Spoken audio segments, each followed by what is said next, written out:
Hey there, folks, and welcome back to the Neanderthal Campaign.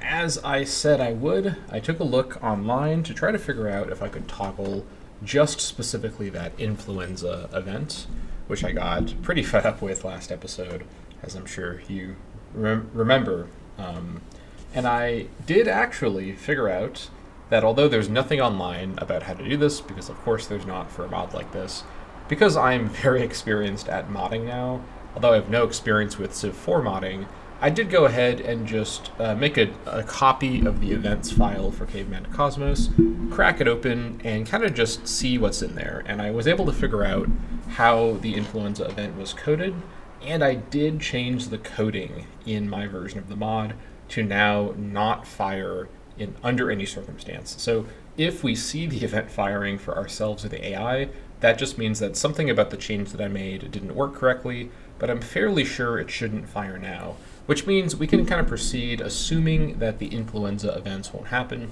Again, like I said last time and previously, I don't mind the random events. They are mostly frustrating, but it's really not that bad. I do get a lot of positive events as well, but is my music actually going? Hold on.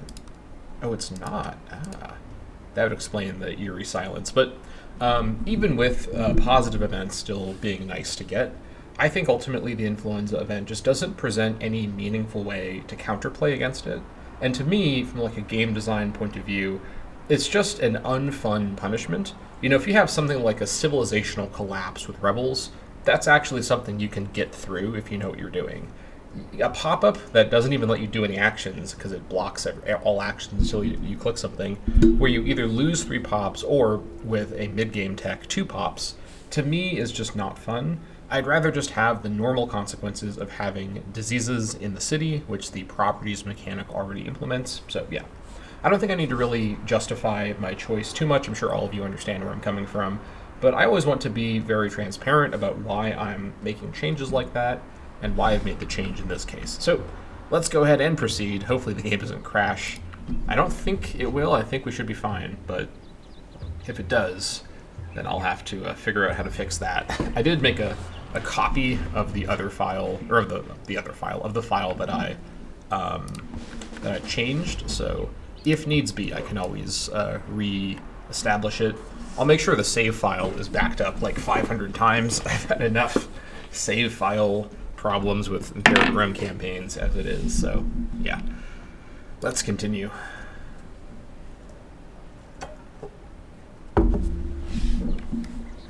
Alright. Okay, 99%, let's go for it.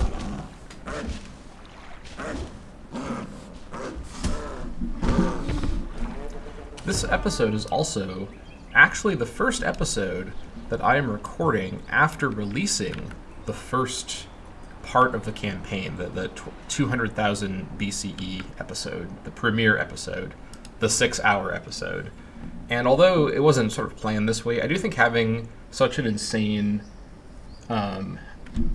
opening episode of such a length is kind of good for this kind of project, because I'm in this thing for the long run, and being so facially obvious up front that this is going to be super slow, super just glacially slow is important for really setting expectations for what is. I didn't even see that there was an animal on here. What is this? Oh, it's a duck. I don't think I've actually captured a duck before. Let's do that now. All right. Duck withdrawal. Okay, we got some strategically powerful ducks over here. Love to see that. What am I doing? You are doing a cultural heritage tale. Right. Why is this axeman? Why does he have experience? What is that about? Okay, a little odd, but I'll take a free combat one on the axeman. Sure. And by the way, while I was changing the settings, I also went into what's called the bug option screen. This is a kind of expanded option screen for mostly modded options, or options that you can change that are changeable by the mod. They're not like core options. And I don't remember everything that I did, but I made a few very small tweaks. Mostly, the game should now display more information in certain scenarios, but no substantive gameplay changes that I think are really worth getting into. Okay, oops, let's see here. Yeah, let's get the childbirth hut done, and then the sentry post. And then after the sentry post, I think I'm going to go ahead and get my espionage up. I'd love to be able to free up the spy slot and put that worker somewhere else. Now, obviously, the priest slot will be less good than it was before, but the 2 production from citizens is still pretty solid. I think 2 production and -1 income is actually still better than a 2-1 tile. I don't think it's better than a 2, as in 2-0-1. 2-0-2, at least for now, is a little better than this, and once it's upgraded, it will definitely be better. But I don't actually have a lot of amazing territories to work. I will say, getting the fish traps, which will make all of the coast territories 1 additional food, these will make these a lot better. And like I've said before, a lot of the kind of port buildings and like buildings having to do with being coastal provide very strong food and wealth bonuses for your water tiles, and they get more bonuses from the water tiles. So definitely worth looking at that.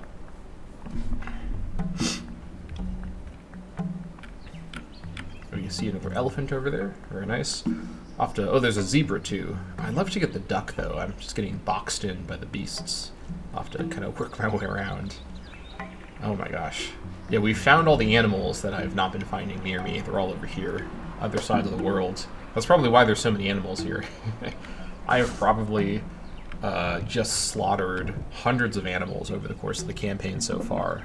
We're not even 10% through, according to the loose sort of timeline. Remember, 2,000 turns is about 10% at this speed, although that's not accounting for the delay, what's it called? The option where upscaled, where upscale technology and production. So it's going to be even slower. All right, let's fortify up on the hill there. Okay, pretty quiet so far. 15 turns away.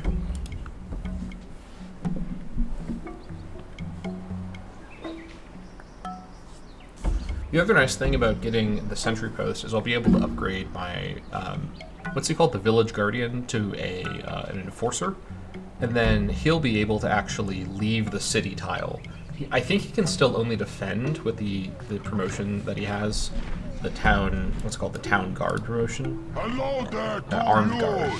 I'm fairly sure he can only defend, but he has a really big defense bonus when he does defend. So I can actually move him around to kind of guard my workers in my territory, which is actually quite nice. Of course, he doesn't need to be on the city tile 24/7. That's just usually where he should be parked. But he can basically become the inter-border, like, kind of border guard that I use while my armies kind of hang out outside my borders, providing some fog busting. Not that there's too much busting that needs to happen around here. Phrasing, but I think that, controlling some of these territories is quite strong. As mentioned before, getting a palisade and then later a fort built over here. Probably one on the coconuts. Again, I don't think there's going to be a city quite close enough over here for this to be in the zone. Now, the culture from Atapuerca will eventually reach over here, and then I can replace the fort with something. Maybe, I guess it doesn't even really need to be replaced, honestly. But I think a fort here, if anything, just to get the coconuts is probably wise. Having this, have a tower or not having anything, I think either way is fine. Realistically, I think the AI will probably prefer attacking units as opposed to going around them. I mean, we're not fighting against players here, and this is the Civ 4 AI. It's better than some other more recent games, Civ 7, but it is, in my opinion, still not particularly strategically brilliant. So, yeah, just wanted to throw out those comments there.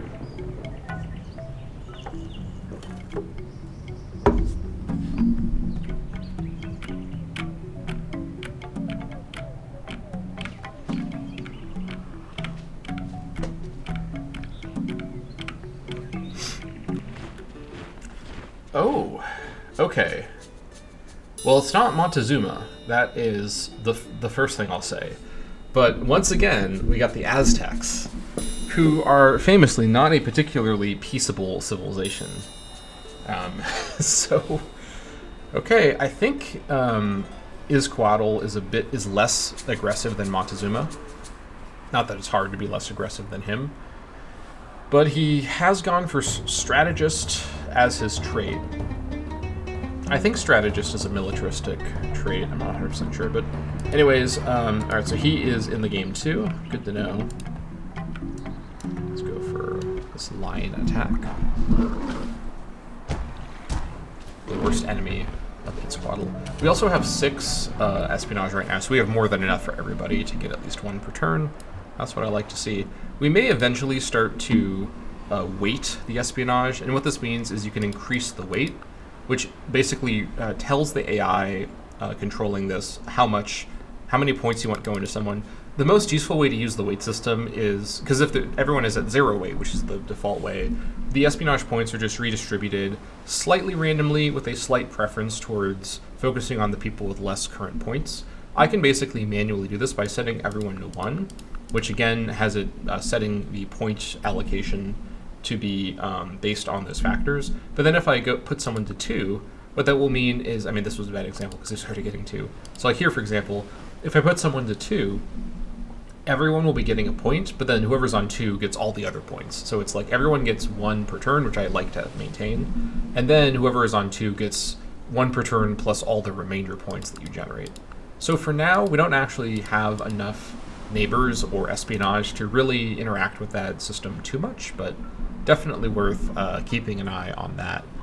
I'd also like to know Aztec strength ranking. Now, even with 6 stone axemen, we are still below everyone else, which is kind of unnerving. I don't know if they've recently had a huge spike in strength, but that is kind of a problem. Again, I'm not really expecting us to be declared upon in the prehistoric age. I don't think the AI has a good reason to do that right now. I actually didn't have a lion heritage yet. That's a little surprising. But either way, definitely not what you want to see exactly. I thought my 6 stone axemen would be fine for now, but I mean, I guess I could maybe build another 4, so we have 5 on each in each army. Are we actually? I mean, we've got plenty of upkeep room, right? Yeah, a free 30. Here it is, a free 22 for the military. So we can have quite a bit more of these guys. And I think at the moment, Stone Axeman is the best unit we're going to be able to field. No one's got obsidian units yet, which I sure hope not. And even if they've unlocked the research for it, they're not likely to have obsidian. I guess I could look if anyone has obsidian, but I don't want to because I'm lazy. So I think we're fine. Why did you go back over here? Okay, that's odd.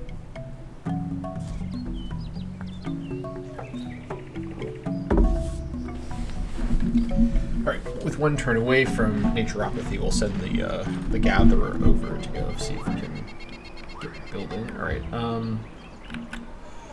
where do I even start here? I guess we'll go for the bison next. Just looking for big targets here. He withdrew. Okay. Did he withdraw? Oh no, there he is. I was about to say, did he withdraw with no damage taken? That's insane. Alright, 0.40 remaining. He took pretty severe damage, actually. Alright, Sentry Post is next. I also really like that in Caveman to Cosmos. It seems as though all of the playable civs have some visual diversity.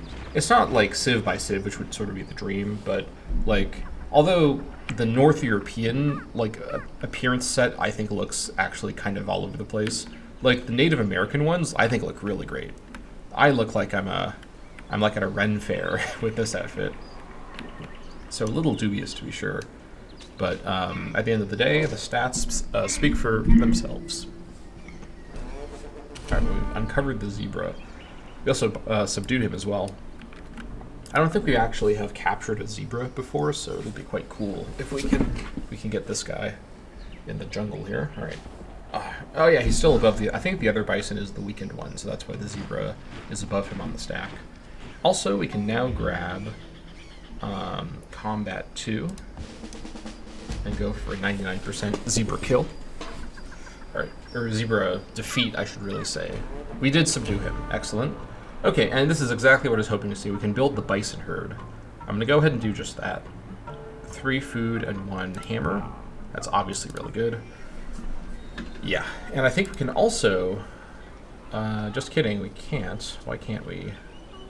This is because I already had bison. I think I already, I already built the bison camp because I had the bison resource. But now I've got the bison herd in the city as well. Why go to the hills to get your bison action? We can get your bison action just in your town. Why not? That's the way to do it. All right, I want to get that other bison to try to get bison heritage. Also, I have a suspicion that we're going to be a little. This may go over. Watch out! You join the. Nope. Go back. Join that. Nope. Oh my gosh. Oh my gosh. Ah. All right. Yes! Yes. This is either going to get us to 1 turn away, or it will unlock naturopathy for us. 1 turn away. That's fine. I'm not going to be ready until next turn, anyways. So I will accept that outcome.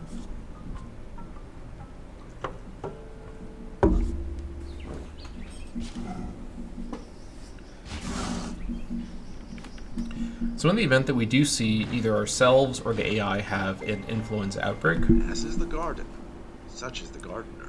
I'll still play through the rest of the episode because I'd have to end the episode, or I'd have to end the game to change it. I guess I could maybe try to do that mid episode. It might be not that far. Oh my gosh. All right, it might be doable. I'll have to see what is feasible. Okay. Big picture. What are we doing? I think it's time for theft to get that thieves' hideout. And then personal adornment unlocks a couple buildings that can be quite nice. Yeah, we could get quite a few resources here. We don't have any jade or the South American culture, so this is not going to be too helpful. Getting beads, though, can be quite nice. This is quite a bit of money, potentially. I guess just +2 for us. We don't have any of this other stuff in range. No, that's not true. I think we have ivory in our city. So this should provide 1 additional further as well. Okay.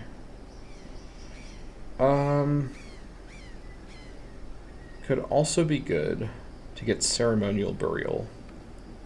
This can help a lot with disease. Even without the event spawning, we still want to limit other like sickness-related events that are connected to the disease mechanic, or the downsides of having diseases. I think this would be quite nice to get set up. Let's go for this next. Oh, I guess this needs personal adornment first. I didn't notice that. Then we'll get tattoos while we're here, which we will need for later. Okay. Let's see here. You head back over here and heal up. Okay. So let's consider our options here. So I'm fairly sure these both do not have upgrades in later ages. They just get improved by later techs. Yeah. It's boosted up by this other stuff. So the wetlands camp is going to be hammers and wealth. And a bunch of stuff also increases the wealth. Chance of discovering what's this? Rice. This might be okra? I don't know what that is, and I don't know what that... Okay, I'm not really sure what those things are. Whereas the desert camp, let me go find that in the list. Dyson sphere. We're not building that. Oh my gosh. Yeah, we'll have to wait a little bit. A couple episodes to build that one. So a little ways away, not too far. Where is the desert camp? Here it is. Okay, this is comparable upgrades. Food and wealth. It's a 2-2 at the moment. I think I will eventually probably... Well, I may eventually want to use this for a cottage in like a town. I could build a desert camp for now. let's keep in mind that the way cottages work in this mod, I'm fairly sure they don't promote from working them the way that they do in vanilla. I think they are locked to text, so you can build the cottage first. Yeah. But then to upgrade it to a hamlet, you have to... It's like the mod's upgrade system. It's not from working it the way that it is in vanilla. I'm fairly sure, at least. Yeah. So it's not as important to have cottages down early because you can't upgrade them from working. This is probably fair because they... the higher level versions are much, much stronger. Yeah, to the extent that, honestly... Okay, so this is from carpentry. Honestly, I'm not far from carpentry. And I think ultimately a 203 is better than a 30... Wait, hold on. No, I'm sorry, a 204 is better than a 302 or a 303 or a 213. A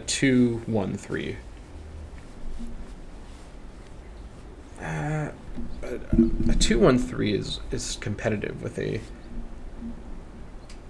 204. This is tough.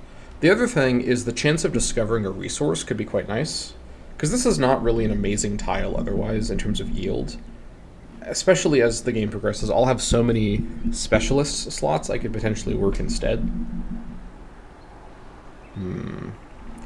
Also, I'm fairly sure once I unlock slavery, which is not too far away, this will let me turn... I can use slave specialists. Now, the whipping system, I think, is still in the game, like it is in vanilla, but you now have, like, a slave specialist unit. Yeah, these units are really strong. Now, obviously there's some downsides here, aside from the moral downside of having slavery, but from a gameplay point of view, 1 food, 4 hammers, 3 wealth. The reduce in income, science, and culture is, I think, a fine trade-off for that. The reduce in great person birth rate is, again, it's fine. The extra unhealthiness is manageable. The extra crime and disease isn't great, but we can deal with that. Yeah, I think ultimately I would rather have anyone not working these like really high value, and even the guinea pig tile is not, the guinea pig and the bison tiles are not like amazingly high value. In my opinion, high value yield tiles that are worth working over specialists are going to be your any tile with a 5 and a yield or higher. At the moment, again, we don't have like the strongest land. Really what we want is to work these improved grapes tiles. So I think I'm going to actually go ahead, possibly controversial maneuver here. I'm actually going to have this worker go and erode the grapes and not actually build anything right here. I think I may eventually use this for a cottage. Yeah, let me road these, and then if I want to get a camp down here, I may go for it. But by then, we may also be approaching carpentry. Okay. Anyways, I could also now build... Actually, I can't yet build it. Once I get the healer hut, I can get a medicine man. Or I guess technically a Neanderthal healer is the actual unit. Yeah, there it is. Alright, yeah, this is pretty good, this modifier here on the city. It's worth it to have at least one. I don't know how they stack, but I'll just build one. I think he also gets XP from being there, so let's finish the sentry post, get a healer's hut out, and then get a Neanderthal medicine man built, and then get over to the espionage stuff over there. Oh.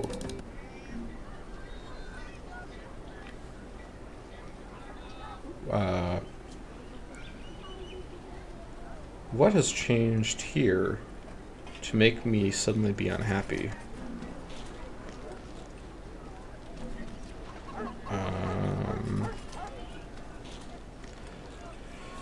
I mean, I don't exactly have like amazing tiles to work with those 2 pops, but That's not great.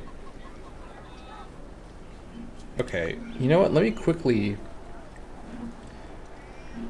go ahead and quickly add in the music hut. This will go first to get this cleared up. I want to get those guys rerouted to be specialists, most likely.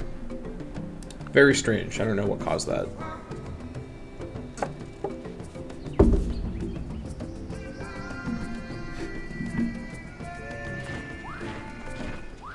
Alright, you heal until... You fortify until healed, rather. Alright, so this would be... one food. So this would be a 5-2-2. That's a really strong tile. Whew. Love it. And then, what does the grape gathering camp improve into with tech? Grape picking camp. Sedentary. Oh, interesting. It becomes a wealth building, but then it regains the food bonus from agriculture, which is pretty quick when you are in that age. What is upgrade to a winery? Okay. This is with fermentation. I think this is in the ancient age. This might be in the classical age. This upgrades to a vertical farm. That's a ways away. Okay, fair enough. Alright, so let's build a road here. Only 10 turns. We'll road here as well. We should have visibility, and they'll stop working if an animal comes into view. But we've got the army nearby, just in case.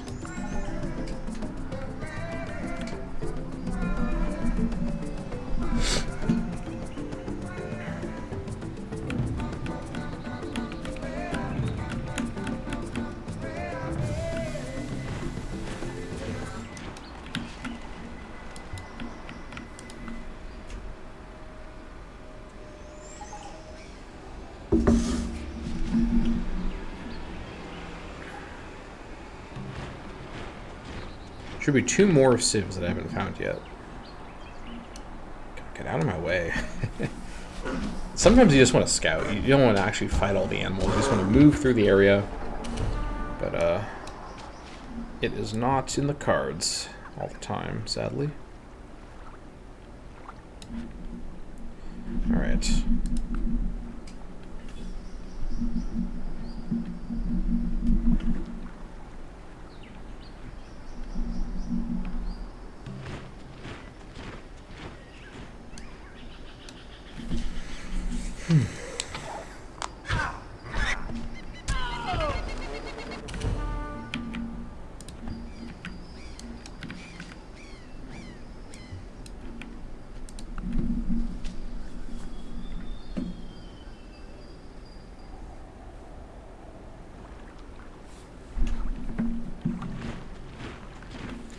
Throw down a quick save, just to be on the safe side.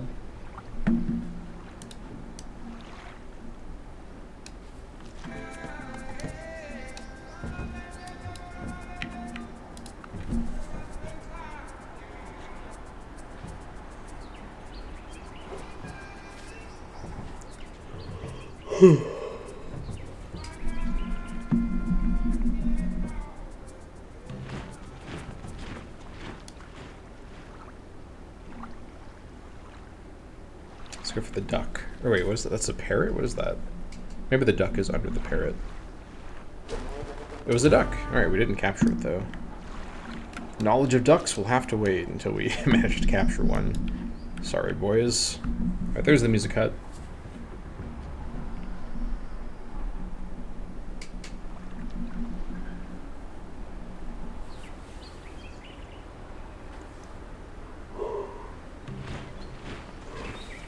Okay. Heal for a turn. It's getting pretty quiet over here on the East Coast. No animals in sight. Alright, our city is now happy again. I don't know what weird thing it just did with my pops. Let me see what we're doing. And over in Atapuerca. Alright, so as you can tell, the events are still happening. We've got a fire in the water. And that's a crazy fire right there. I don't know what building was destroyed. We'll find out momentarily. If it was the music hut that got destroyed, I'm gonna laugh. It was the roper. Alright. let's cue the roper up. I want to get the sentry post finished because I've been working on it for a while. Then the healer hut. Okay, yeah, losing a production building from that is annoying, but not the end of the world. I'll be fine. I'm a survivor, you know, making it through all sorts of crazy situations. All right. I think the real important thing here is to actually get the mammoths, and that's going to turn our military limitations around a little bit here. We just need, now again, I think I said that this was the tile that looked amazing. It was like this one here. I'm fairly sure. Or was it this one here? It might be this one here. I think this one, I think the forest burned down, but I think it was this one here because it's got prime timber right there. It's got, yeah, it was this one here. I think one more project that this gatherer may do while I'm waiting to be able to build possibly a cottage here. And you know what, actually? Okay, it's working the celebrity. Let me reevaluate what I want to do here. The additional 2 hammers from the citizens could be quite nice. I don't think I need the wealth from the celebrity very badly right now. I've got plenty of money. Now, I will need a lot of money when I'm upgrading all these axemen to the copper wielding, like regular axemen, but I won't be doing that for a while, so I don't think I really need money for anything specific. It's just to kind of handle events going poorly, as they seemingly always do.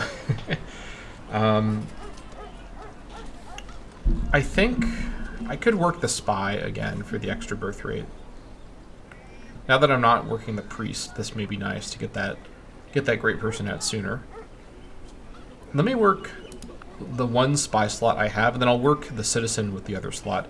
I genuinely think 2 hammers is better than 2 food and 2 wealth. I think that is probably a better, well, yeah, with the way it's scaling, it goes down to 1 of that, and then what's the effect on? All right, so 34 research at the moment.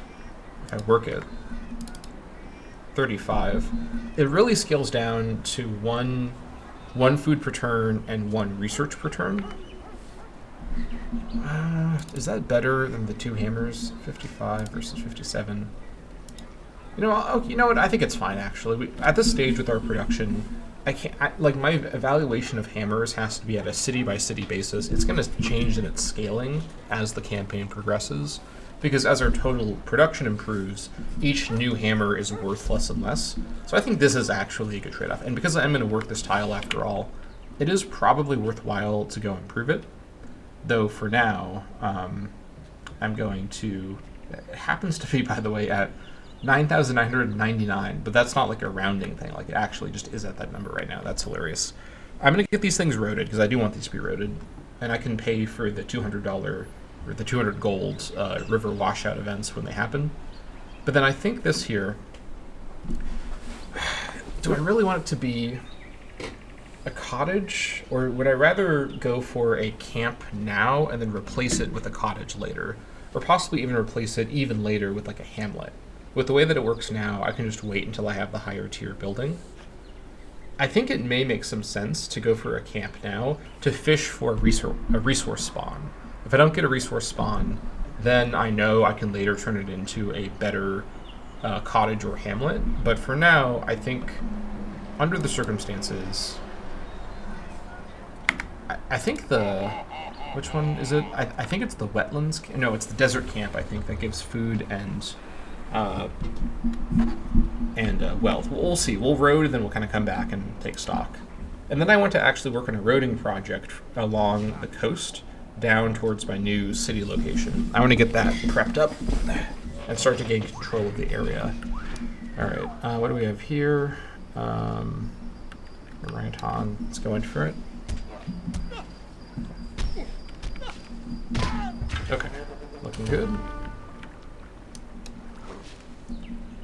Murex. This should be fine.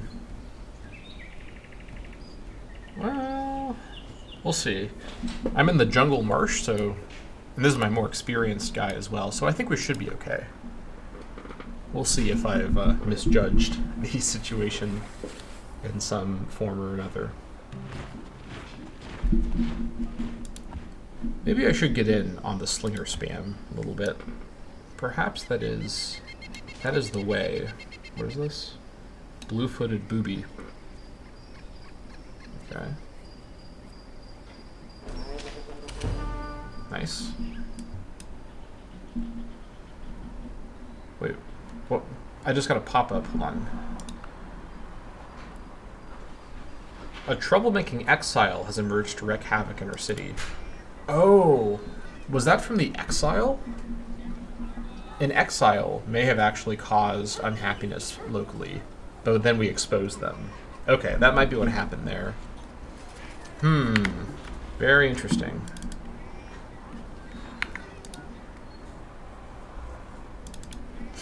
Alright, ooh. I gotta bring him in like that. We'll surely find more birds someday. We have multiple buildings queued up that I want the birds to build.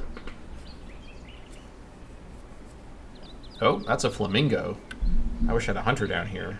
I'd love to catch you. Alright,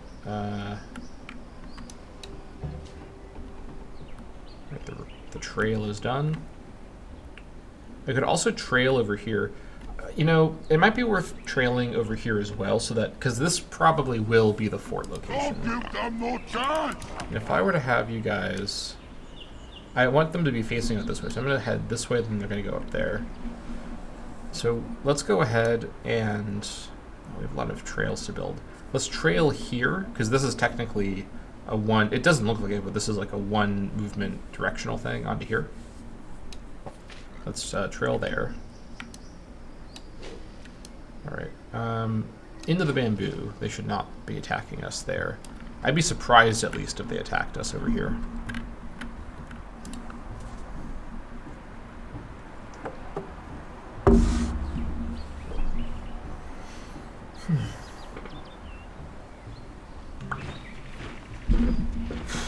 Okay, you guys head over here. This is enough visibility around here, actually. Yeah, let's add this trail. And in fact, let's actually road to here to there. Neanderthal tracker. I mean, it's a woodsman attack. I'm going to do a quick save because this is a bit dicey, but I don't want this guy to possibly catch me while I'm partial health, so let's clear him out first. We also captured him? Okay. We captured him back here, which is a little awkward. This guy's not making the return trip. I don't know how that's going to happen. I'm tempted to just delete the unit. I could also try to keep him somewhere to keep visibility, but yeah, I think I'm just going to delete the unit. Yeah. I'm not making it back across the continent, sadly. If I could just sail him, that's pretty close, but there's going to be impassable, well, not impassable, but for now, impassable coasts, seas, and oceans over here. So we are not getting him back, sadly. Okay, that's fine.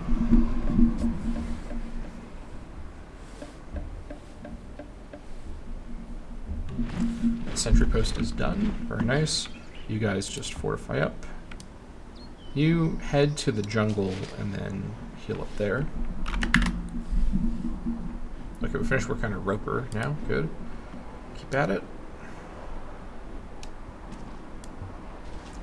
And you now promote to an enforcer. Very nice. Let's do that now. 869. It's expensive, but this is a really good unit, so it's worth it. And back to fortified.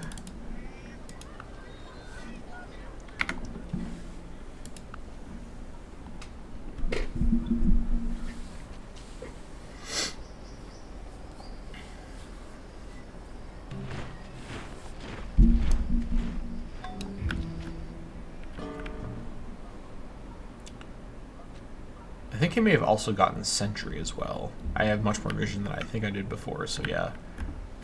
Actually, I'm not 100% sure. I may just be imagining that. It's certainly possible. Right, fortify until he yields. You can just hang out there.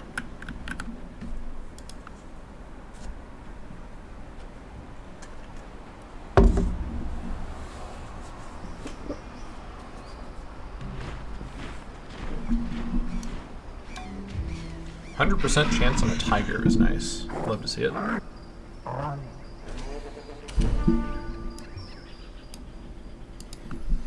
Do you guys watch the Prehistoric Planet show on Apple TV?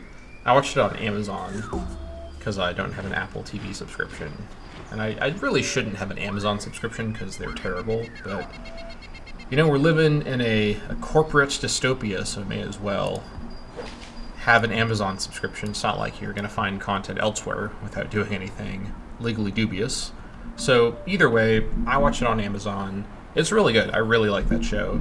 I'm interested to see people's thoughts on the Ice Age season, the 3rd season. I just finished watching that one. They replaced David Attenborough as the narrator with Tom Hiddleston, who plays Loki in the Marvel movies. Very interesting. I don't know if upgrade is the right phrase, but he has a very distinct voice. And the way he says things in that show, it just feels very, like, memeable in my mind. Just whenever, anytime there's a Sabretooth on like, screen, he goes, it's a large scimitar-tooth big cat. He says it the same way every time. Like, they never give the scientific names for anything. Just every single, there's like 5 different, like, kinds of saber-tooth cats that are in the show. And each time he's like, it's another large scimitar-tooth cat. Like, you don't need to throw out the scientific name for every time you say it, but, like, just the first time, just so I know what it is, right? I don't know. Maybe because dinosaurs are mostly well known by their scientific names and not their common names. Whereas most mammals, their scientific names are, like, kind of obscure to the general audience. But that was kind of the fun of the Prehistoric Planet show. It felt very committed to accuracy. So definitely kind of, I feel like the Ice Age season, while still being really good and, like, the sliding sort of scaled rating of shows that are like this, because it's just like such a cut above anything else, and it's definitely the best like Ice Age, like, Cenozoic show I've seen. Right, there's not that many compared to, you know, the Mesozoic, but I think that it's kind of a shame it wasn't done in the same way as the earlier shows. Also, where's all the baby death? Come on, like, I get that mammals have less, you know, babies, so they're more protective, and having most of the animal storylines be about mothers and their babies, you know, that's totally fine. That's realistic for a mammal-dominated show. But the first 2 seasons were basically 50 minutes per episode of just non-stop, like, meat grinder action with these poor dinosaur babies. Just constant, endless death and misery for all these dinosaur babies. And I feel like, you know, if they're going to do that to the dinosaurs, you got to at least include some more graphic and distressing stuff. Maybe because the mammals are more relatable to humans. That's probably a big factor. It just really feels like with Jon Favreau involved, you know, from Disney in the production of the show, he was like, we got to tone it down, guys. Like, this is getting a bit much, especially with, like, cute, like, little animals, little mammals. Yeah. Speaking of cute, though, my favorite animals from the show, my 2 favorites are probably the moa, with the really giant female moa and, like, the smaller male moa, and then the tiny island dwarf elephants. They're, like, the size of, like, large dogs. That was great. It's like, yeah, that's a really cool and, like, really interesting little creature that just existed. But yeah, I kind of want to see, like, I don't want to spoil the season, but, like, this is a pretty well-known thing about it by now. It's been out for, like, a year, I think. Like, the final episode ends with a tease of humans, who, of course, were there during the Ice Age. They just weren't, like, the focus of the show. But I kind of want to see a season 4 that's, like, because it's called Prehistoric Planet, and I get, like, even the Ice Age setting is pushing it by a lot of people's perspective. What? We hate our government. It's too crowded. Misk. What's happening in my in my city to cause these problems. Do we have more like local exiles causing problems? All right, well, I guess I can invent a hopscotch and juggling to calm the people down. I mean, whenever there's like a riot, you just gotta pull out the juggling balls and the hopscotch chalk, and everyone is on side once more. All right, well, let me finish the healer's hut. I mean, look, I'm not really working. I mean, it would be nice to keep the spy going because now I have less espionage, but it's fine. Let me finish the healer hut, get a medicine man out, and then we'll add this stuff to the queue after that. But yeah, I think it'd be cool for a prehistoric planet season 4. Like, of course, what I think a lot of people want to see is other Mesozoic eras. So, like, you know, like the Triassic and the Jurassic. Those are probably... Holy shit. That's a barb obsidian swordsman. Okay, I gotta move. Holy crap, that guy can easily kill my tracker. I guess he is literally by obsidian, so that's at least understandable, but the barbs are spawning obsidian melee units now. That is a problem. That is a huge problem. We do not really have a good answer to that. Because the thing is, the other AI civs aren't going to be able to get those obsidian units without a source of obsidian. But the barbs, they can spawn them. That is not what I wanted to see. I think what I'll do, actually, yeah. So here's the plan. I'll talk about Ice Age in a moment, but here's the plan for this. Let's finish the healer hut. Let's get out. Let's finish the healer hut, and then I'm actually going to get the hopscotch and juggling, which are only 10 turns each. And then I'm going to actually get 3 medicine men. I'll have 1 stay on the city, and then I'll have the other 2 each go, 1 to each, to be with the army stacks. That will eventually be sort of my 2 main standing armies outside of my town. Because especially once there are forts here, they can basically stand with the units and help them be more, what's the term? Like, help them sort of remain in place in these, like, fortified locations. Yeah, I think that is the play. Okay, I'm happy with that. But yeah, I think that ultimately, it'd be cool to see a season 4. I mean, obviously, again, it'd be cool to see. I would honestly really love to see a Permian season, like pre-Triassic, before the Great Dying and like the Permian extinction event. There's some really cool animals in the Permian period. Okay, what do I even do here? Is he still there? Okay, here's the plan.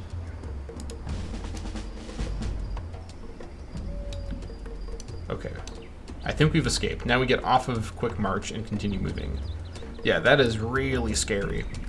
That Obsidian Swordsman could kill any one of my current units, and probably could kill multiple of my current units if he wanted to. Fortunately, he's on the other side of the continent, so we're not in imminent danger, but if the barbs are spawning units like that right now, sheesh, not great. But yeah, I loved my personal like tier list of Prehistoric Planet Season 4 ideas. The first theft marked Buck as fit to survive in the hostile Northland environment. It marked his adaptability, his capacity to adjust himself to changing conditions, the lack of which would have meant swift and terrible death. It marked further the decay, or going to pieces of his moral nature, a vain thing and a handicap in the ruthless struggle for existence. Okay. I'm going to possibly switch to banditry in just a moment. First, let me do this turn here. Okay. Let me go back and forth to get that uncovered. Alright. Where am I looking here? Civics. So, we currently have Militia, which gives 5% Great General Emergence in our borders, 10% increased maintenance cost from distance to palace, 5% increased maintenance cost for the number of cities, and then 2% for overseas cities. 10% reduced slower, or 10% I should say slower military unit production. The military units are produced with food, as we've seen so far. 50% experience gained from combat within the borders, and then some debuffs for the capital, 1% less food, 2% less wealth in all cities, and another 2% in the capital, and then 2% less culture in all cities, another 2% in the capital, plus 1 happiness from the barracks, garrison, and military base, and we can also have the civic militia, which, gets built automatically. Okay, this gives the city garrison to, certain units. So the next option we can go for is banditry, and I'm actually going to compare banditry and the other soon-to-be available tribal warfare, which requires the warfare tech. So warfare is actually, although it's not super close, it's not too far away. Well, it is actually quite far away, I guess I should say, but warfare is at the end, it's near the end of the prehistoric age, and it is basically, you get to carpentry, you get to tribalism, you get chiefdom, and then you have to get, then you get to warfare after you go through the hunting line to get to nocturnalism. Then it requires knowledge of theft as well. But basically, there may be reasons to not go for banditry and instead wait for warfare, because warfare is probably the better tribal warfare is probably the better option longer term until we can get to some later stuff. So if we were to switch to banditry, the comparison is it's the same amount of great general emergence in the border. The maintenance from distance to palace is the same. The maintenance from number of cities is reduced. I'm reading this the wrong direction. The maintenance from distance to palace and number of cities, the maintenance from number of cities is increased from 5% to 10%. There's extra maintenance for all cities on the home continent. It's not very much. Maintenance cost for overseas cities is lower, though. We also have 1 on healthiness everywhere, 1 experience point for new units. We have a 15% change in our production bonus from minus 10% to 5%. Free military unit upkeep, 5 gold, so that's more than we would have normally. We still have free upkeep at the moment. We get 15% free military upkeep per population, so that's 8 more gold of upkeep that we get for free. We have a 20% chance to avoid capture, which is quite nice. 1 on happiness in all cities, 3% improved wealth in the capital, and the debuffs in all cities and in the capital are lower, except the culture in the capital is the same, and we also get an espionage bonus in the capital. We also train the criminal units faster, and we can construct the smuggler's shanty, and we switch from civic banditry to civic militia. We also get a little bit more crime per turn from all of our pops. So that is banditry. Compare this to tribal warfare, which I'm not going to remember all of the main differences. I guess I'll kind of do this like this, but tribal warfare has more unit upkeep we get for free, less per population, a much higher chance to avoid capture as opposed to a lower chance to avoid capture. We don't have the unhealthiness and unhappiness malices. Tribal warfare has a similar set of effects on all cities. It doesn't affect culture anymore, but then it has a slight research culture boost in the capital, but a lower espionage boost in the capital. 20% faster for archers, melee, and throwing, which is most of your kind of foot units. We can also build the warrior hut, which we can only build with tribal warfare.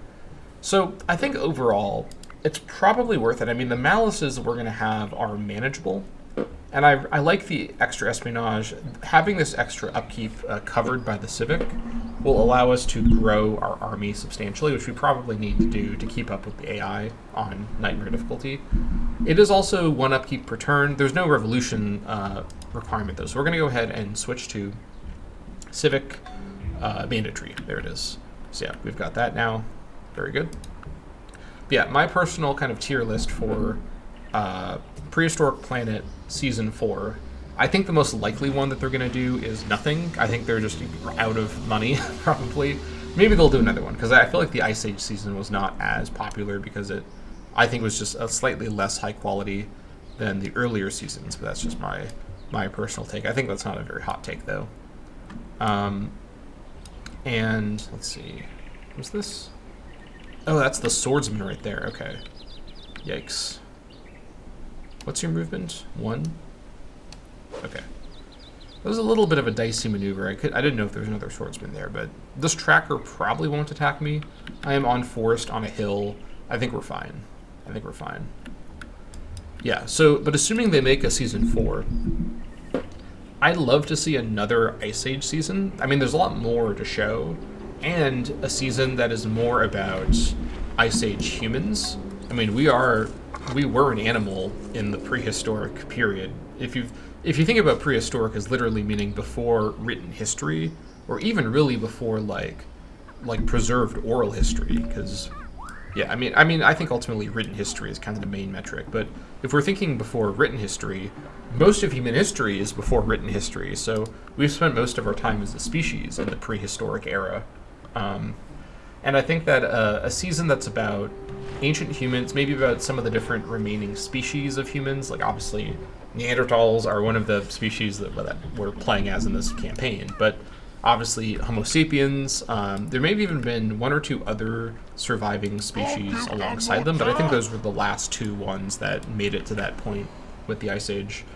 That'd be interesting, I think, and obviously you wouldn't have to get into like depicting history necessarily because it's really speculative, but showing how prehistoric, humans, like how their societies worked, maybe doing some of the series' famous kind of scientifically accurate corrections of common misconceptions. So, for example, showcasing how a lot of common misconceptions about like the roles of different sexes in society are how that's not reflected by the record, how hunting and gathering kind of worked in practice, how different traditions may have emerged from different dynamics in the tribe. You could do a lot of really interesting stuff with that. And you could also use human actors instead of having CGI, which would probably be a lot cheaper. You could do kind of a Walking with Caveman thing, or Cavemen thing, where you have human actors either in prosthetics or just wearing like dirty clothing and like looking like, Ice Age era humans. I think that'd be really cool, but maybe they're a little nervous to actually make a show about humans. But honestly, they should. I think it'd be really cool. And there hasn't been another show like that. Obviously, Walking with Cavemen is the one everyone's going to compare it to. But Prehistoric Planet, like seasons 1 and 2, in my opinion, is better than Walking with Dinosaurs. Possibly a controversial opinion to some, but I think it's better than Walking with Dinosaurs. Even though I have nostalgia for Walking with Dinosaurs like everybody else, I think Walking with Dinosaurs, aside from the well-known problems with it, dealing with its shrink wrapping and some of the inaccuracies that at the time were known about or that came out later, I think Walking with Dinosaurs is a great idea, but that doesn't mean that it was the best way that idea could have been done. I think that idea was done better by Prehistoric Planet within reason. Obviously, Prehistoric Planet seasons 1 and 2 are both about the late Cretaceous, and so they're essentially the undisputed world champion, top tier ever late Cretaceous, dinosaur documentaries. And they, in my opinion, are better than Death of a Dynasty, which of course is a legendary Walking with Dinosaurs episode with some great visuals and just some very powerful stuff there. But I think ultimately it's beaten out by just the sheer quality of Prehistoric Planet. I think it'd be really cool to have a season 4 that's about the beginnings of civilization in the prehistoric period, right? I think that'd be reasonable to see something like that. But ultimately, it's not up to me. I'm not the one making the show, as I'm sure you can guess. Okay, let's start. Let's stop yapping about whatever I keep getting distracted by. Focus on scouting. Oh my gosh. My chair is all messed up now. It's bent. Okay.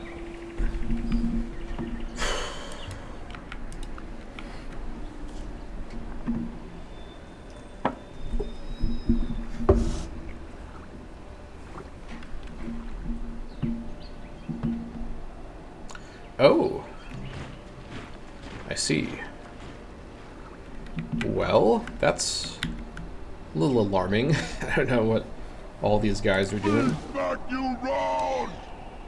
I think I need to go for it. I don't like attacking up into muddy bamboo. I really don't like that. But I'm not going to get... Here's what we're going to do. We're going to actually move to here. Control this tile. You need to... Yeah, you head over here. I'll keep an eye on the situation. You heal up and keep giving me vision down there. Let's get Folklore Bison. Heal, fortify until healed.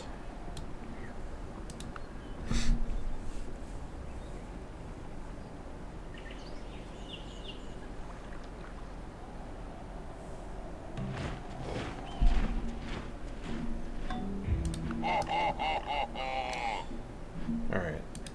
Just fortify. Keep exploring.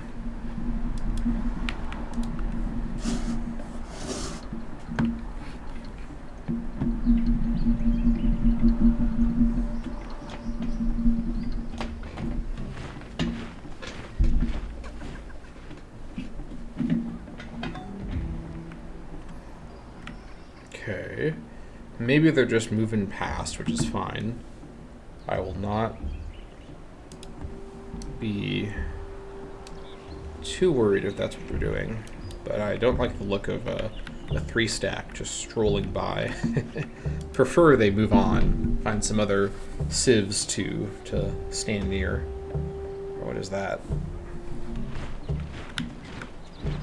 Hotel. I'm going back into the city here. Actually, even better idea. You go there. Oh. Yeah, these guys are really unhappy when the guy leaves.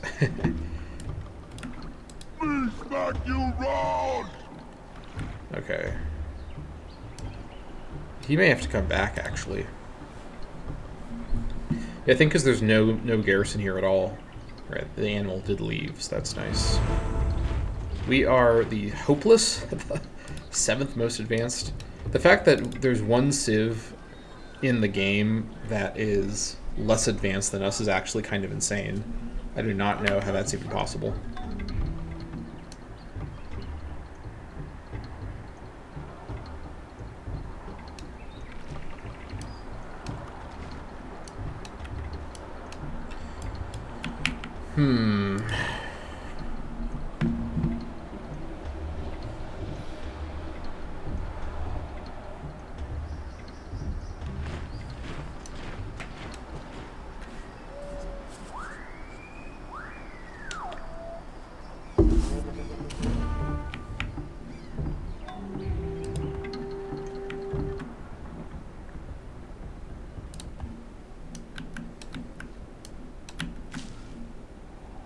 I found the Aztecs. Okay.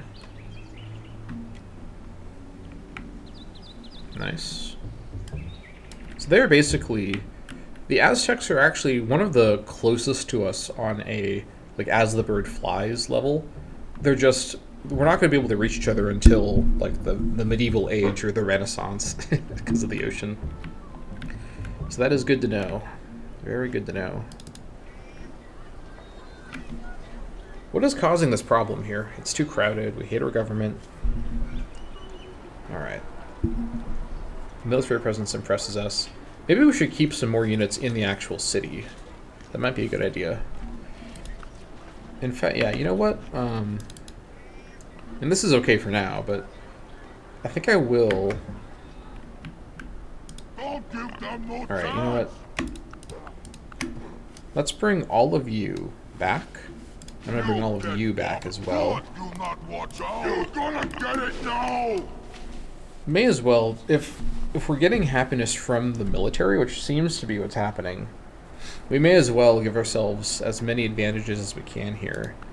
We don't have the forts built yet, so there's not really any reason to have them actually be stationed out there. We're a little ways away from that, still.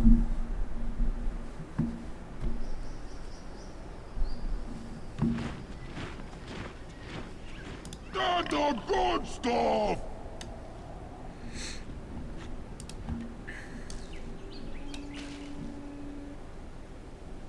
Interesting. Now these guys have done something kind of clever here. They have actually built a fort to get the horse resource. Nice work, AI. Because they probably don't have like a horse pasture like improvement available yet, or whatever it is called.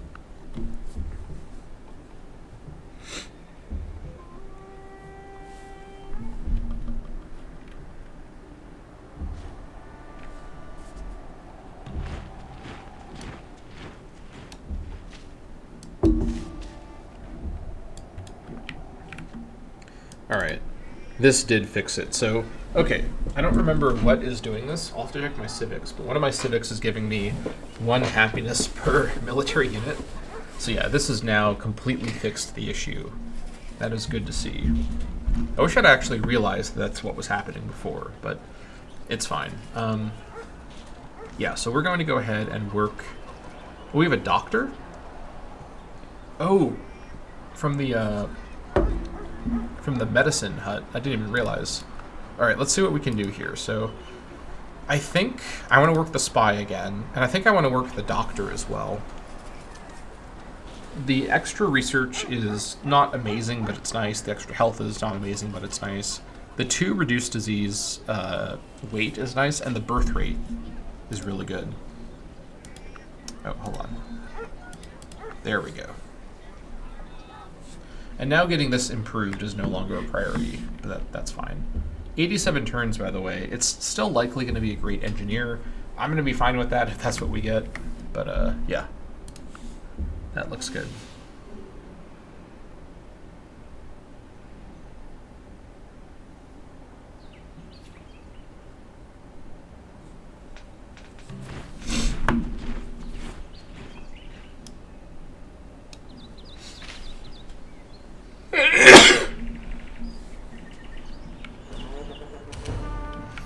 Alright, Yes! yeah, all of you just, fortify. There's Tenochtitlan. Looks good.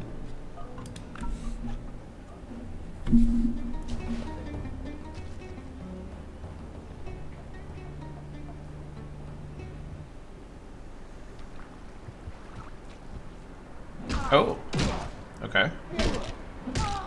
Well, that sucks. A spiked clubman came out of nowhere and attacked me. That really sucks, but I'm going to accept that loss as just, you know, it happens.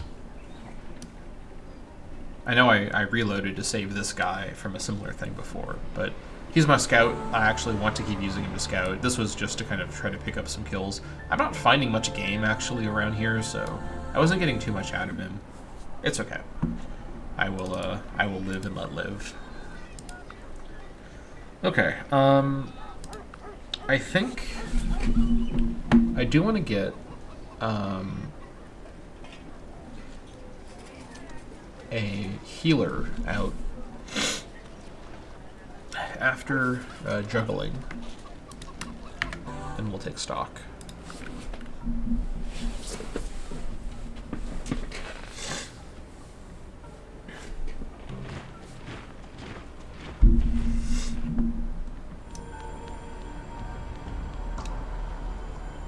Okay. Should be nearing the South Pole over on this side now.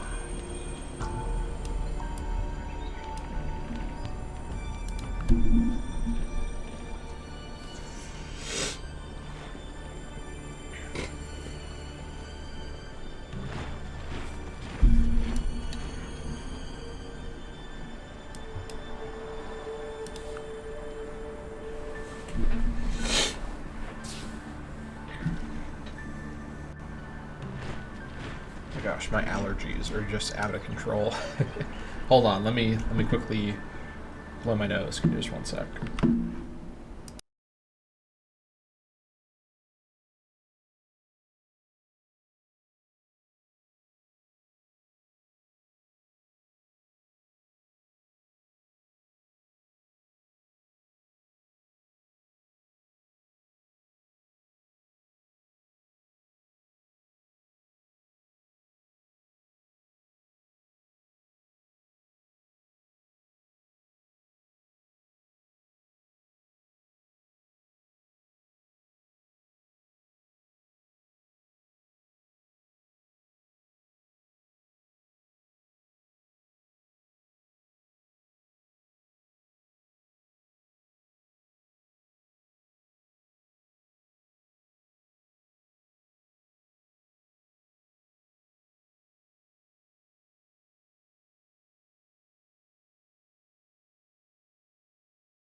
Okay.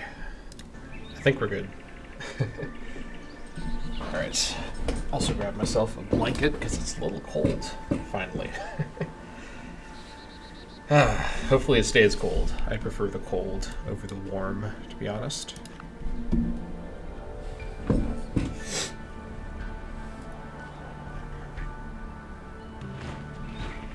Okay.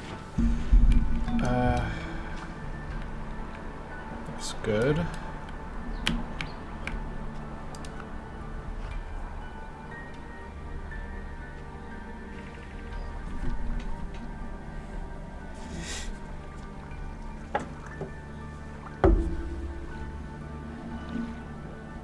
I think I will also wait for carpentry and then build a cottage.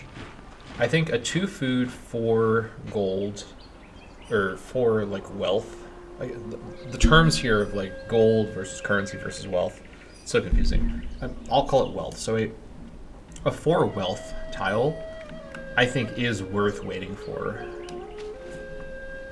I should have gone for this guy. Whoops. I need a bird to build my feather trader, whatever it's called.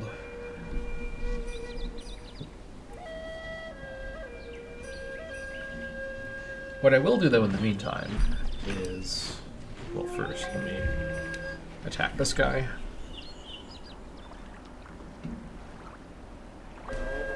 Okay. So what I'm gonna do,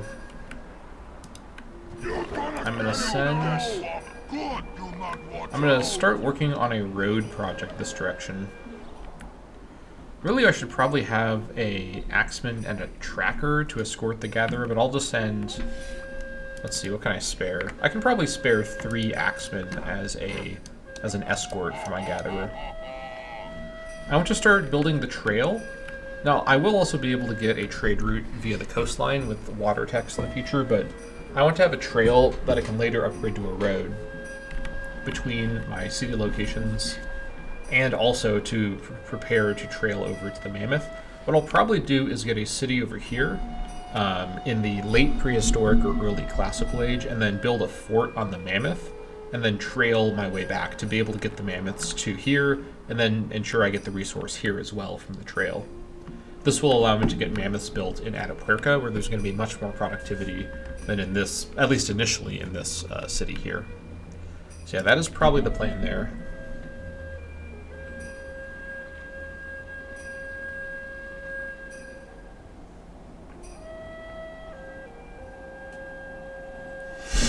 Now what is happening with my income here? Is it just building maintenance? It seems to be the main thing. Civics and events. It's kind of a lot.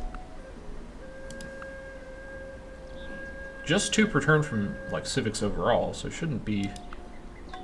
Is it when it says events? What does that mean?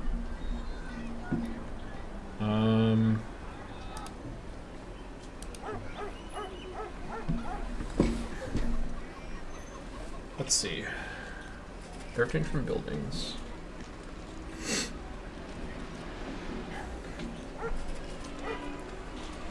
Minus 22% from civics, minus 23% for capital. Alright, well, it is what it is.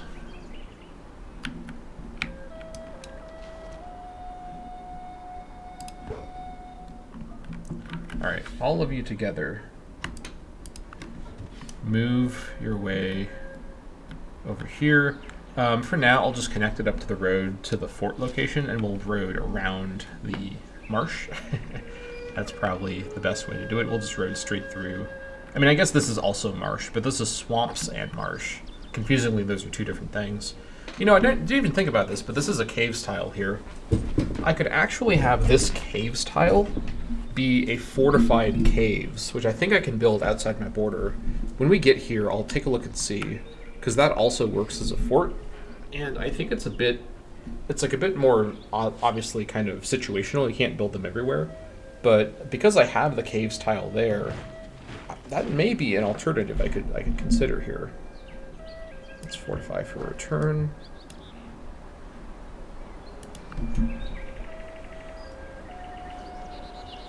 Now, despite our, I guess, seemingly very insufficient military of 6 technologically advanced stone axemen, we're still lagging behind. Our most powerful civ that we know about, Germany, is 60% stronger than we are, according to this. So yeah, definitely not the best look there. Alright, what do we have here? Let's attack this guy.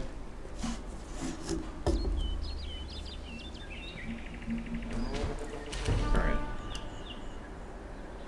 Yep, we can build... we actually can build it now as well, which is quite nice.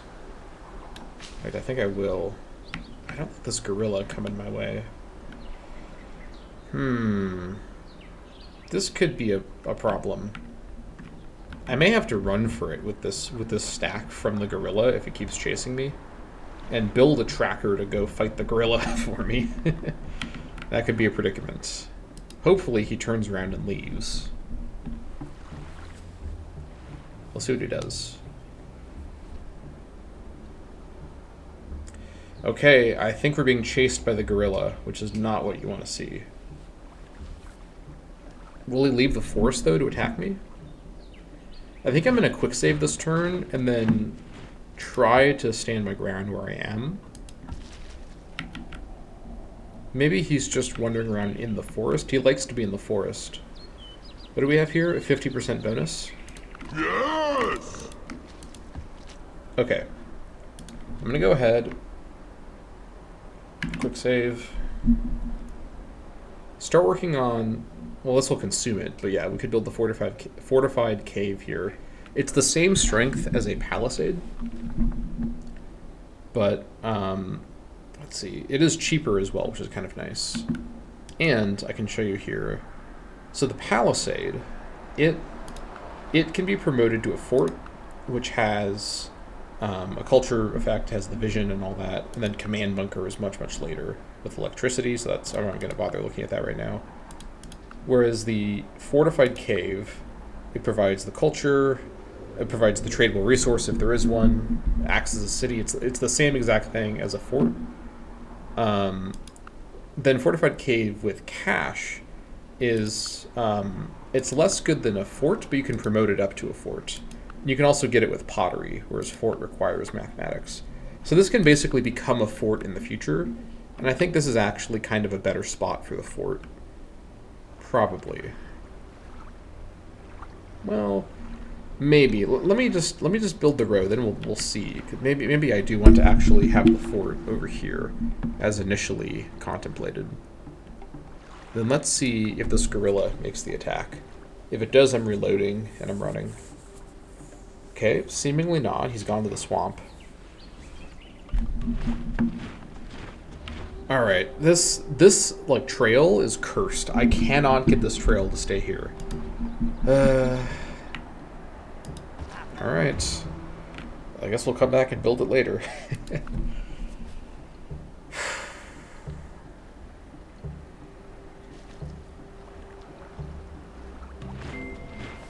Humanity can be roughly divided into 3 sorts of people.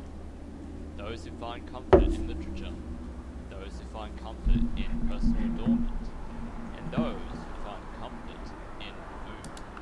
Alright. Let's continue. Just keep working on the trail.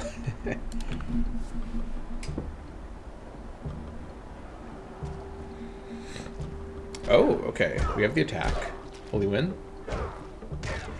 Oh, okay, look at that. We successfully killed the gorilla on defense. So that is quite nice. And we got some... We have a chance to heal our guy and also get some XP for him. I'll pay 50 gold for that. Hell yeah. Alright, back to the trail. Let's see if we can get this Gariel.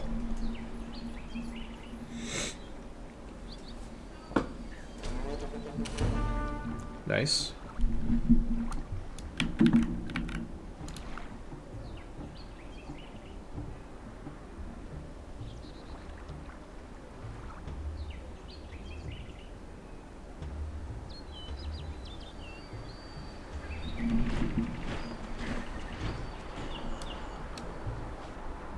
Ooh, wait a minute.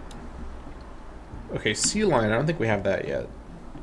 And thinking about it, we could have the fort here and then a watchtower maybe here, just for extra vision. I'll have to think about exactly where, but yeah.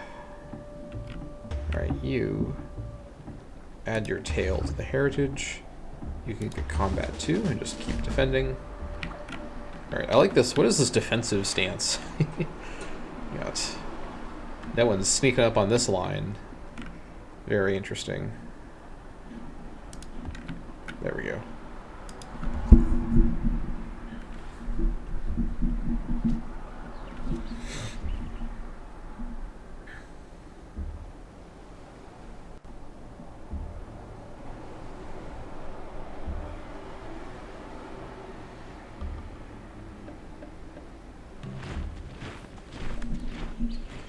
Okay.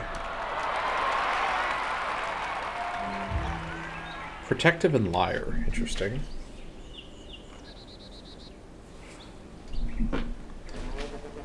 We didn't capture him, but we did kill him, so I guess there's that. And we're finally at the southern, the South Pole once again. Very nice.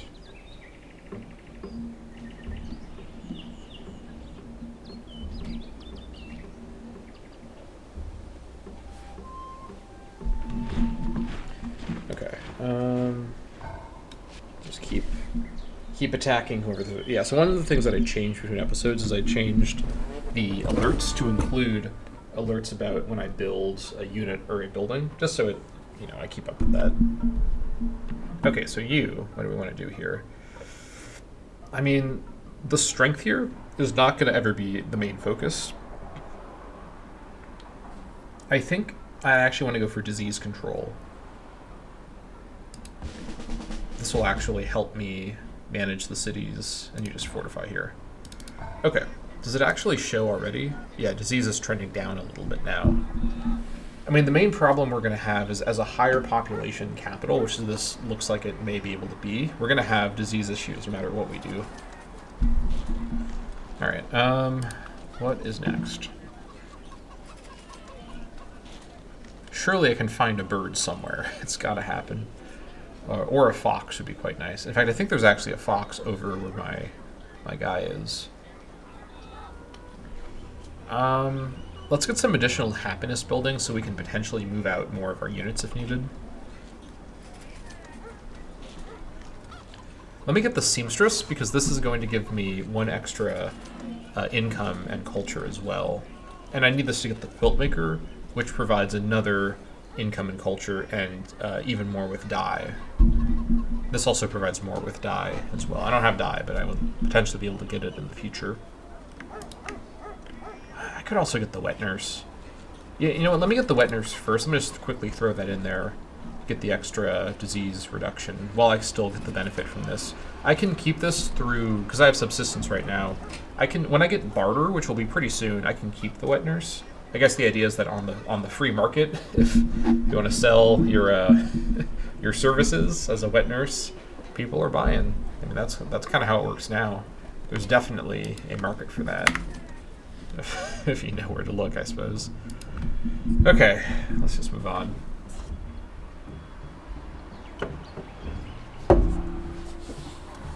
What is this doom stack forming down here by the walruses?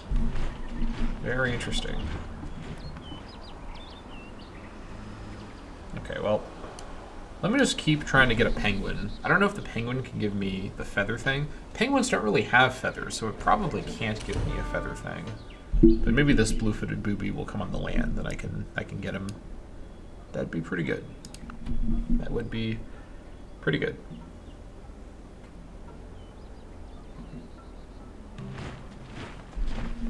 Nope. Yeah, I guess it does kind of make sense. Well, let's just go ahead and get control of this tile, at least. And then we can heal, and then move on. Alright. There might be a way around this ice shelf as well. It's good to see.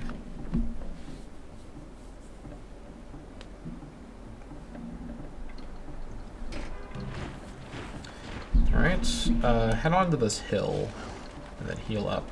Okay, we could probably capture a polar bear, which is pretty good. Some birds over here. Okay. Definitely some good animals around there for us to go for. Definitely so.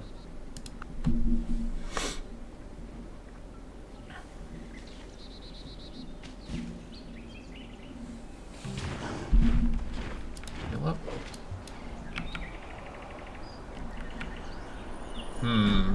I guess the question is, this is probably better to not have as a fortified cave. If I can get a city over here, which of course I can, but do I want to have a city over here? If I did, where would it actually need to be? I mean, because let's look at the options here. So we could put it in the marsh, which is not a great idea. We could put it on the cave tile, 111. It's not that great. Forest and muddy is 121. Bamboo and marsh is 131. And then very tall grass and marsh is 21. I mean, this is probably the best tile here. It gets the lobster eventually, but it gets the shrimp right away. The other issue is this reef would make dealing with, like, having this reef right here. Oh, actually, hold on. Possible big brain maneuver. If the city is here, it could be a canal around the reef.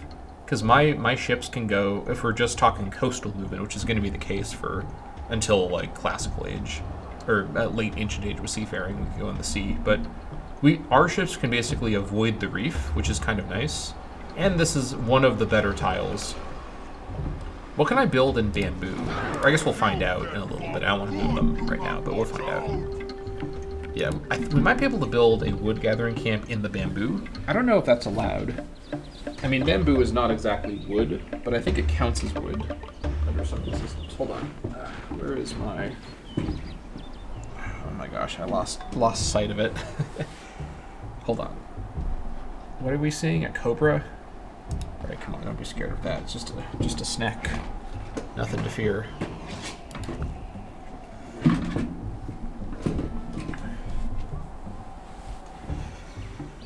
Okay.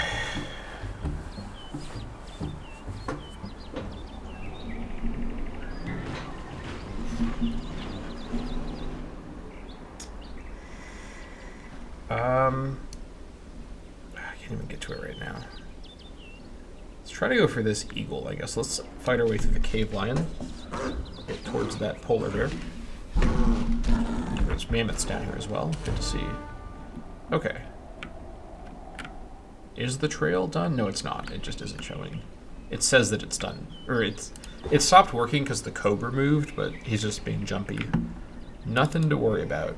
Alright, disease. Okay, we are trending down hard with disease. That's what I like to see. Yes! Alright. I mean, in fairness, breast milk from humans is pretty good for humans, but mainly for human babies, obviously.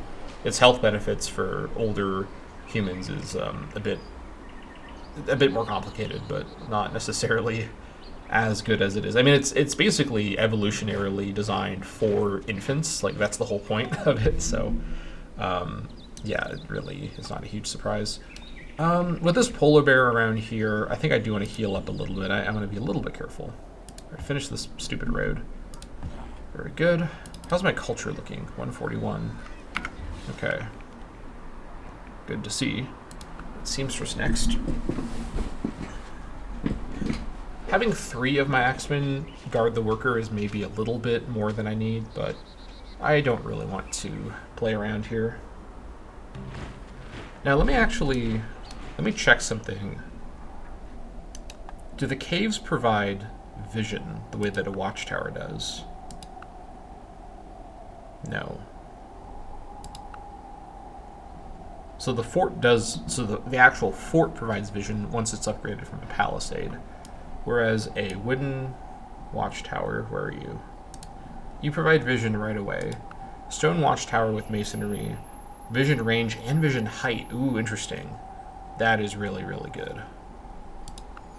Even more vision range. And the radar tower is last.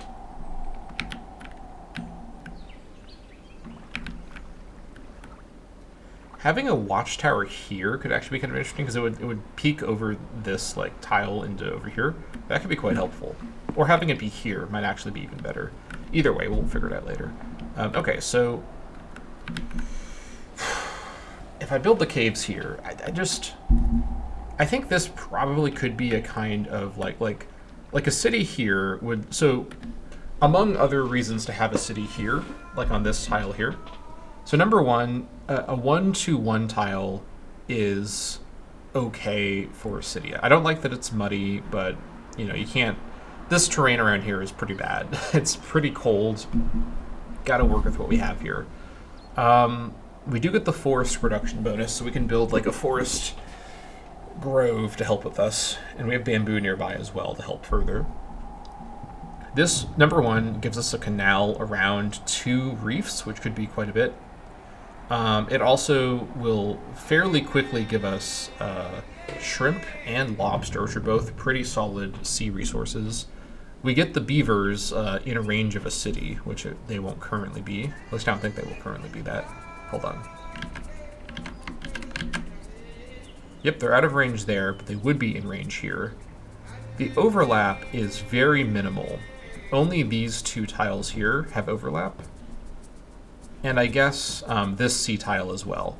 So it's appropriately distant from Atapuerca without being, with like a little tiny bit of overlap. Now this being a city spot makes this a less strong fort spot, because this city would serve a similar function anyways. Should I actually make this my next city, though, is the question, as opposed to the slightly more ambitious city over here? There's also a tiny bit of overlap here. This is, of course, perfectly fine. I think it would make a lot of sense to have this be the next city. It's a much worse spot than this location, but it's also a lot closer, and I feel more confident defending it without splitting my army too far apart. I could basically build, and again, the idea of having, with tribes, with like the tribe unit, it's national unit, 1 per civilization at a time, and they're expensive. So I could build a tribe, get the city founded. I would probably want to time this to happen in the late prehistoric age when I don't have much more going on with my build order. You kind of run out of stuff to build, and you're just kind of getting through the last couple techs. So there's definitely some merit to potentially getting 2 cities built out quick. This city would help me control, you know, this kind of coastal passageway, and would also help me found and control this city over here.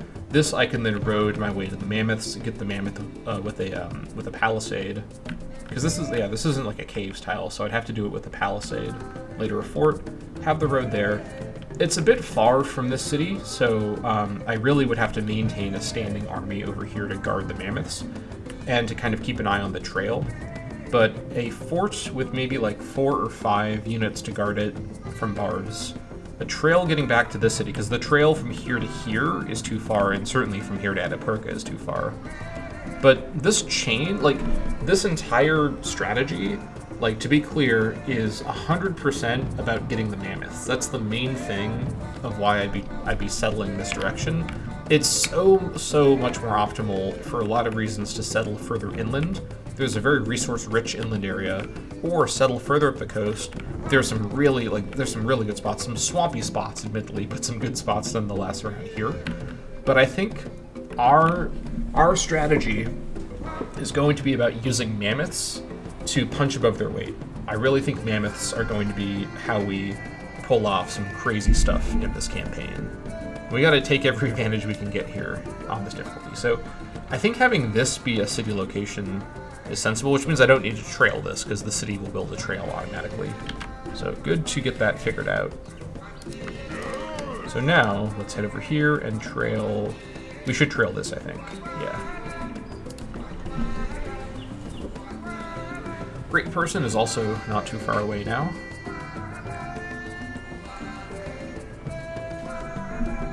I didn't even realize, but there's actually, let's see. Yeah, there is extra fat cross, double fish, and whales, which makes this a better spot as well. This spot would be essentially just as good, although this other fish wouldn't be included. However, more stuff over here would be, but this stuff can also be covered by this city. So this spot here is the spot. I'm pretty much sure of that. So you guys fortify. You trail. What do we have here? A black bear, a moon bear, and a spectacled bear. All the bears are showing up. Look at this bird who's eating the Arctic lobster. Gotta love it. All right, let me do a quick save. I'm feeling pretty good about these city location thoughts. City locations in this game are even more complicated in a way than in Paris to Rome, where I famously spend a lot of time talking about city locations. Because you have so many factors to consider with the way it's not a pre-designed. I mean, technically this is a pre-designed map because it's not a randomly generated map, but it's pre-designed and I don't know the layout. Like, I do know the layout of the Bronze Age Reborn map for the Alessia campaign, for example. You get what I'm trying to say. Okay, we did subdue him. Quite nice. There's a Wolverine now.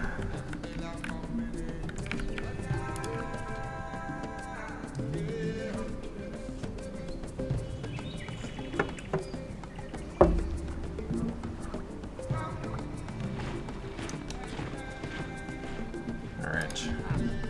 Nice. Are we getting XP on one? No! Possibly not, but we do already have Disease Control 1, which is quite nice.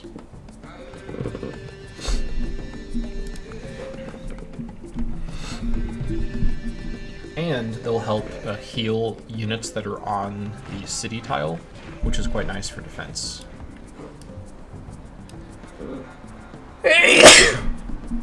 Excuse me.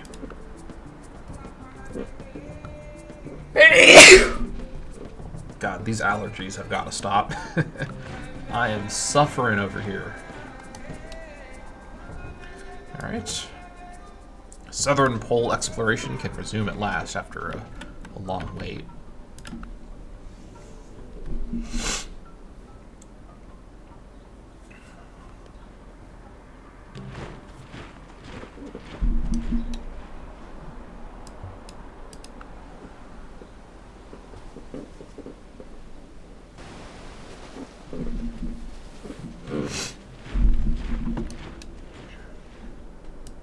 Got the seamstress built. Nice.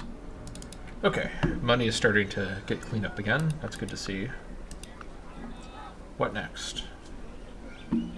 Now that we got the spy working full-time, we don't need to worry about espionage quite as intently. I think what we do, let's get the quilt maker out. Let's go with how fast stuff will go through here. So the quilt maker, I think next would be the thieves' hideout. I think is going to be quite valuable, especially with barter. This will hurt our crime situation, but we'll deal with it. It will be fine. And then, actually, let's first do the Hatter. No, thieves' hideout first, actually. There it is. And the Hatter. Then the jeweler, with 1 happiness and almost 3 gold at the moment. The mask carver and the piercer. Alright, very nice. And the smokehouse as well. So let's queue up a bunch of buildings. We'll have more to do when we get ceremonial burial as well.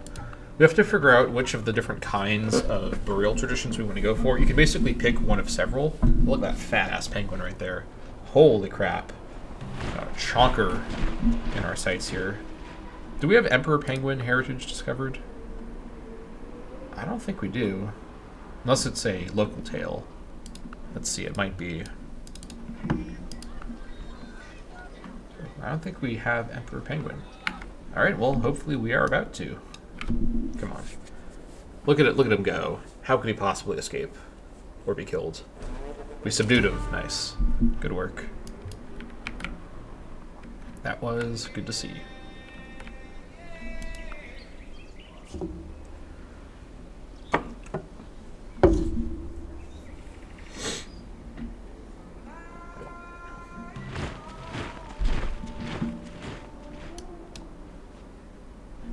Alright, tail Emperor Penguin. The Aztecs have got a great hunter. Okay.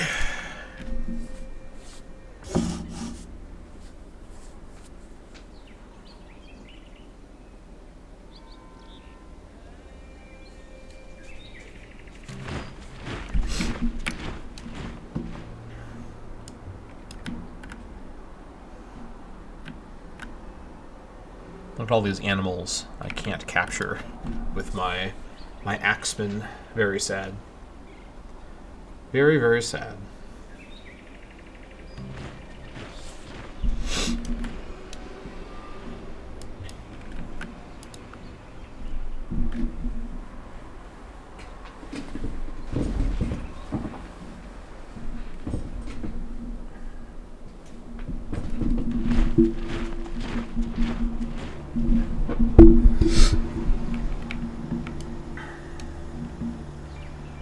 Okay.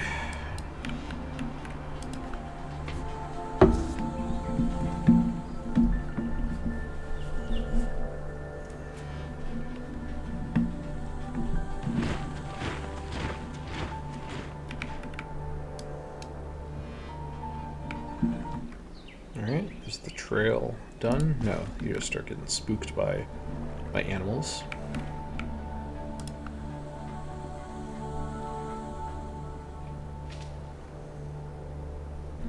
More mammoth over here. There's a lot of mammoth on this map. Nice. More herds over by the lucky wood gatherer. Oh my god, what? Speaking of a lot of animals.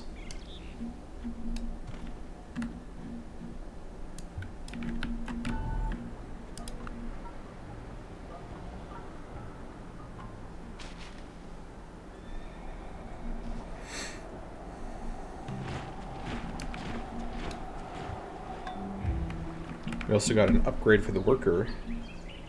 I mean, honestly, they're gonna be in like forests more, so let's go with forest worker. Doesn't make a huge difference, but nice to see this trail is done.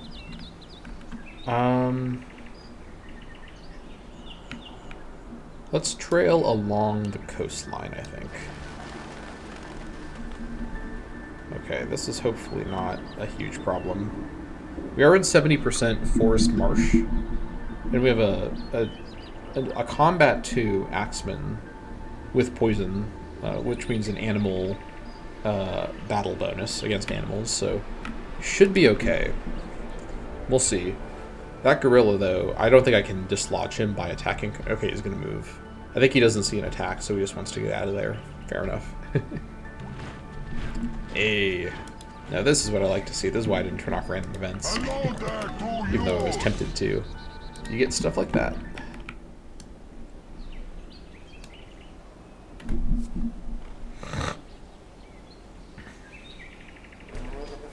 Nice. Mandrill. Interesting.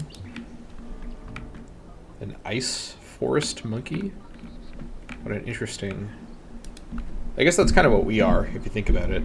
At least we, as in the Neanderthals, are an ice forest monkey species. Obviously, Homo sapiens weren't originally that, though some later became that in a way.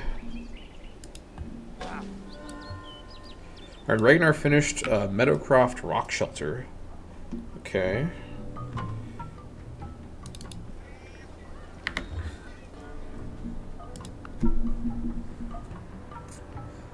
You know, hold on. I think I may have just realized where my money is going. Because we had a lot more money. We had a lot more income before.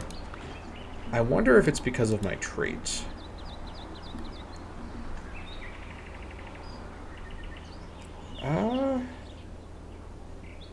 Maintenance cost from number of cities is increased. That might be it. I don't really think so.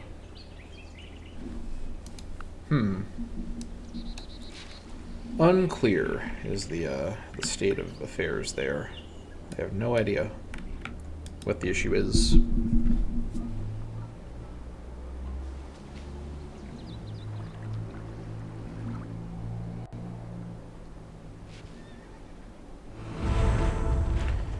We are number 7. So some, over and over, all these writers are telling us that there's some civ that we haven't met yet who is actually worse than we are. I don't know how that's happening, but okay. I suppose that's fine. What do we have here? The mandrill? Let's go for it. Capture? I don't think we have mandrill heritage yet. Nice. Very nice.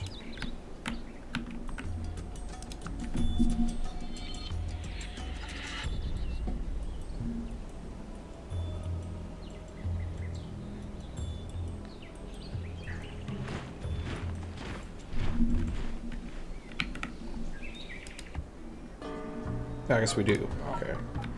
I stand corrected. I don't like this happening. Not gonna lie, I don't like this at all. But he can only eat one of us per turn on the upside, so if he kills one of my axemen, the others can just book it out of there. Though they don't have that far they can go. Yeah, that is a bit of an issue. He'll eat one more as we run. Let me just actually quick save to potentially avoid this entire situation by cheesing. Let's see. Hopefully he doesn't think to eat any of us. I don't think these alligators are, like, too aggressive. Okay, yeah, he'll defend himself, but he won't attack us if we're not, like, in his way. The gorilla, meanwhile, don't like that he's back. It is death that goes down to the center of the earth. The great burial church the earth is. And then to the curved ends of the universe, as light is said to do. Okay. Here.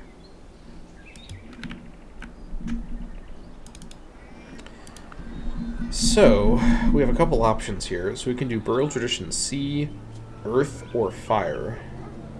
Not air. Oh, we don't have folklore sky. That's why. I just... You think I would have captured a bird by now, but I just can't seem to pull it off. So, okay. Let's look at this in the index, actually. So you can only build burial tradition earth, cave, fire, sky, or sea. So tradition earth is probably the most, probably the one we want to go for. This provides, I think, the most consistent ways to reduce disease, because this is about burying people in the ground. So you can get the burial ground, which provides a lot of disease reduction. You can get bone tradition, which helps you with that. You can also get the graveyard, you know, and the mortuary, all this stuff. Tradition cave, you can also get bone tradition and some of this other stuff, but you have less of it. We also don't have a cave. Tradition fire, we need this to get a funerary pyre, which also does give us some reduced disease, but it also gives us air pollution and flammability, which I don't think is like... Yeah, this wonder here requires the stuff. I don't really think this is particularly appealing. I feel like we'll just get more disease management from tradition ground. But let's back up and look and see what else there is. Tradition sky lets us get the Tower of Silence, which is a Zoroastrian wonder, so we have to have tradition sky for that. So if we want to become Zoroastrian in the future, which I don't think is likely going to be our goal, we want to go with tradition sky up front. Tradition sea lets us get the water burial, which does increase water pollution, you know, fair enough. And this one I think we can get really soon with raft building. But you can just kind of tell tradition earth, which in real life was ultimately the most common tradition, especially because 3 of the most influential religions in the world, Judaism, Christianity, and Islam, all essentially follow burial tradition earth, if you really think about it. Of course, other religions, like I think Hinduism has tradition fire. I think Buddhism may as well. I'm not 100% sure about that, but a lot of the ancient religions have tradition earth. So this is really kind of the default tradition, and it has the most buildings that come from it that require it. So I think ultimately I want to go with tradition earth. I don't think there's any super strong, clear reason to go elsewhere. I'd only go for tradition sky, which I don't think we can actually get until we get this anyways, if I was planning to go for Zoroastrianism as my religion. Now, it's not out of the question that this may be the direction I could go. I don't know if I've talked about this yet, but I don't really want to go for shamanism or druidic, which are the prehistoric age religions we can possibly get. Now, assuming we actually get them first, which is kind of a big if, but if we did, the main benefit of shamanism is that it offers a bunch of buildings that if you have the right animal resources, they give you extra food, which is kind of cool. You can also get, we do have bison, so that's extra food from bison. And we could get, like, totem poles. There's some good stuff for sure. But I don't think we have enough animal resources on hand for this to really make sense.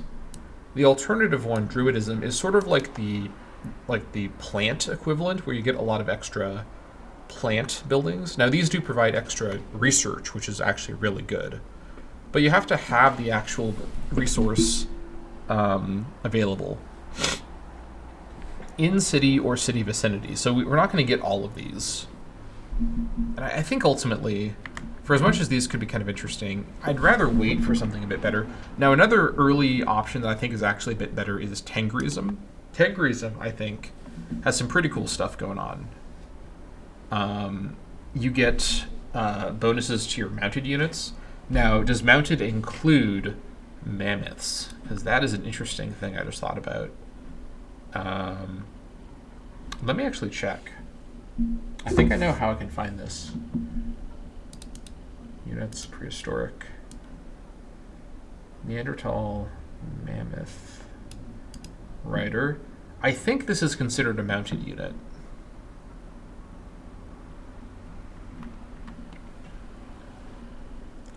I'm pretty sure it is.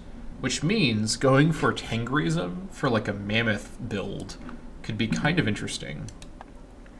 Now, this is probably the first time anyone's ever thought of using like the Mongol-style Tengri religion. I mean, that's the main culture that worshipped it or that had this religion was the Mongols, and other kind of North and Central Asiatic cultures. It wasn't just the Mongols, but it was most famously the Mongols. Let's see. This gives us Wind Horse. What's this? Okay, this is pretty good. This is definitely pretty good. Okay, Wind Horse. Extra from beavers, okay. Tengri Song. Lots of priest positions, but I do have anti-clericalism.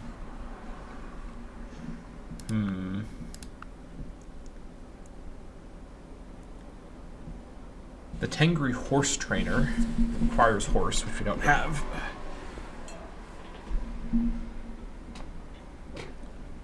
I mean, I think it's okay. Let me check again what anti-clericalism is doing for me. Yeah, they just don't like when there's any religion present. That's another reason to delay and wait for a later religion, is that I just don't really feel like I'm going to benefit from having the bonuses of the religion sooner. Yeah. Okay. I think it makes sense to delay. And probably, once we're looking at the Ancient Age, let's take a look at the options here. So, first one we can get here is Mesopotamian. This one provides quite a bit of culture, and there's a lot of buildings. This one also has some temples that boost up different food resources. Ziggurats can give you a lot of priests. The Babel Tower, again, yep, there it is, can give you a lot of good stuff.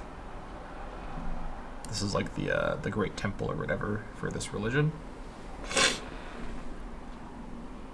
I think these buildings also provide these promotions to your units that make them better, so we could get a military advantage from this. This is a very militaristic religion, ultimately. I don't know. I still think it makes sense to wait longer. In my opinion, on paper, the two religions that look the strongest to me are Kemetism and Judaism. I think these appear to be the two strongest religions in this era, in my opinion. But we'll see if I'll look at them later when we get there. We also may just not get any religions at all, and it may make sense to just adopt a neighbor's religion, namely whatever Ragnar does, because I'm a bit nervous about Ragnar, and if he adopts shamanism, I may just allow it to spread to me, and that'll help with my diplomacy with him. We'll see. It may not help anyways, but maybe it would. We're not going to have to make a decision right now anyways, so we'll just hold off for now.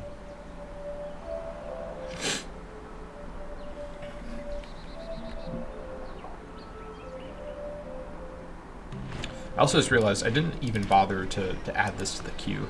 I'll finish the Thieves' Hideout, and then I'll add Burial Tradition Earth after that. Also, look at our disease. It's now down to almost nothing. That's insane. We have just eradicated all disease in our nation. Let's keep that energy going. That is nice to see. Oh my god, we're getting ganged up on over here. Let's go for this Asian elephant. Nice.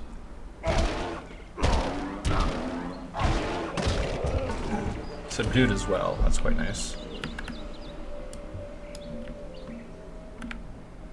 Almost have level, or tier, or size 8 with Atapuerca as well.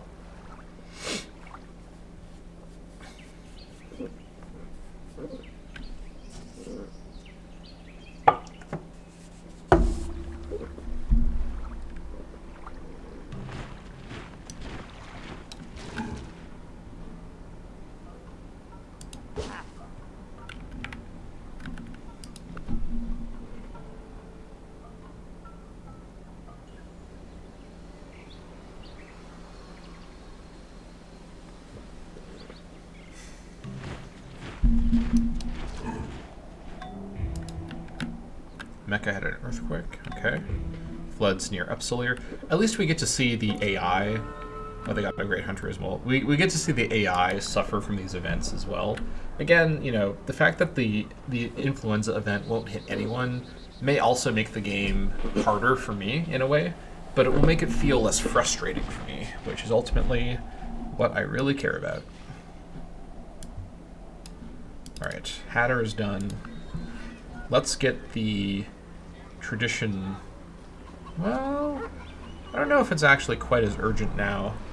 It'd be nice just to get this locked in, but I think I'm going to continue with my build order. I don't think there's an urgent need to switch over to that right now, especially with our disease so under control at the moment. Though as we grow, it'll get worse again, just inevitably. Hold on, do we have a forest in our city? What did I just see there? We have a young forest in our city. When did this happen? I am super happy to see this. This young forest, I think, is providing... In fact, I can find exactly what it's doing here.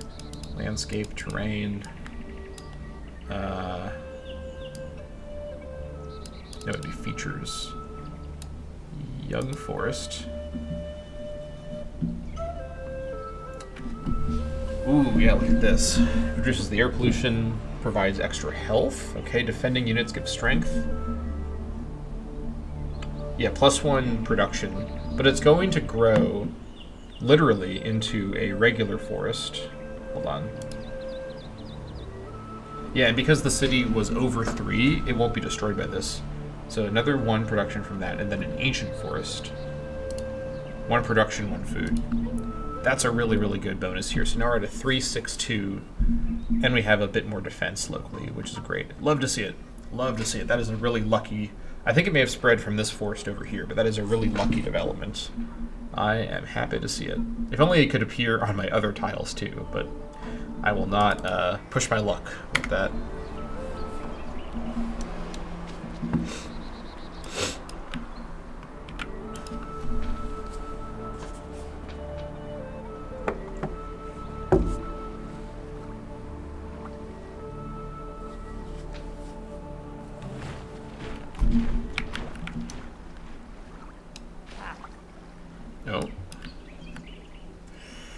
Should be fine in the forest. Shouldn't need to be too worried about that.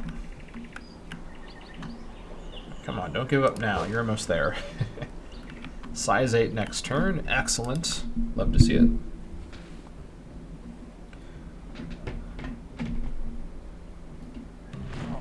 Okay. Very good. Let's finish that off. Okay, what are we working now?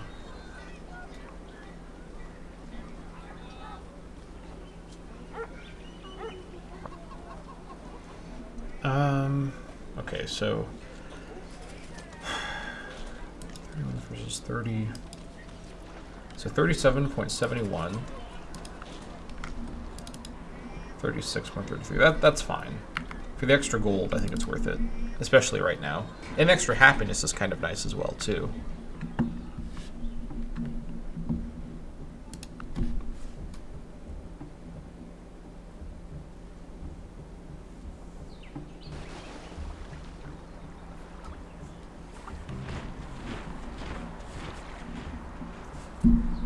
Okay.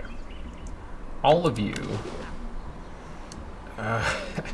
Into the swamp you go. Not much you can do about that. Just gotta pile in there. Hope you don't die.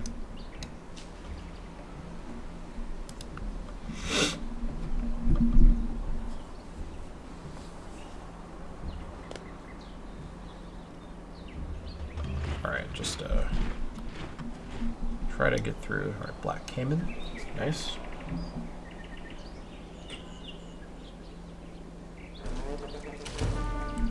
Okay. You fortify. 14 turns for that.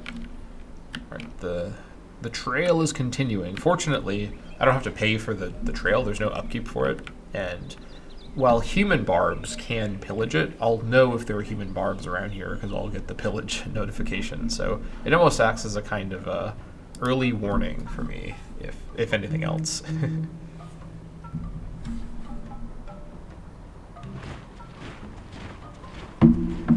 You join my heritage. Nice.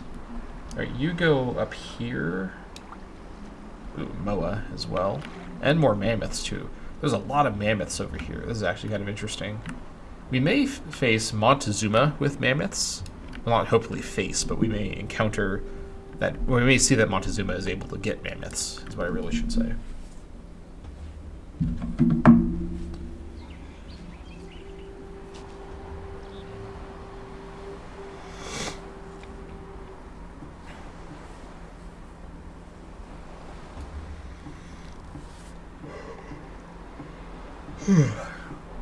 Okay, I'm spotting a chance to finally capture a bird. Finally. I gotta go for it. Come on. You've got like 40 targets there you can possibly get. Just get me a bird. There we go. Subdued a razorbill. That's what I wanted to see. Next turn, this should be a feather collector I can add to my city. Yet, less than 300 turns to grow to size 8. Or, I mean to size 9 from size 8. That's pretty good. That is definitely pretty good.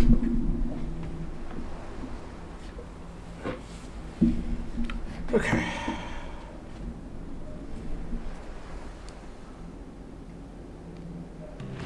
Hold on.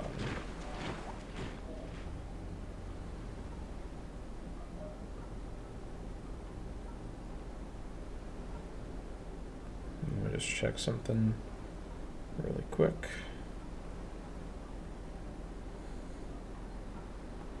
Okay. Ah, one of these. Well, keep piling it on, honestly. I could pay for it. Ooh, okay, we could also do... I don't have Razorbill folklore yet. Alright, well that's got to go first. Alright, I got so excited. Alright, the hunt for the birds resumes. Not you. You're not going to count, sadly.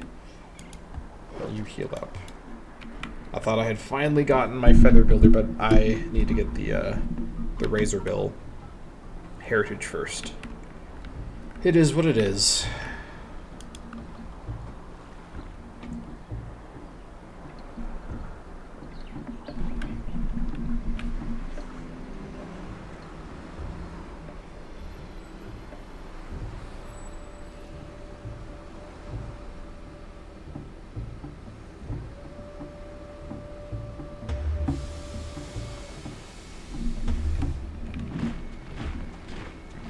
Oh, all right, round 2. Come on, I got more buildings that you can build for me. Don't withdraw, come on, bro. I'm getting my plans foiled by these feathery fiends. All right, good. No, stay. Good. No, just go back. No. What is this movement pattern? It's like they're just trying to mess with me. Just come on. No. Oh my god. Yes. Yes. Stay. No. Go back. Bro is trolling me. Being trolled by the birds. God damn it. Alright.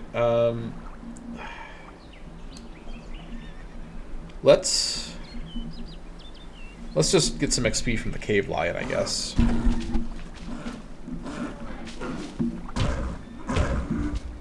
Nice.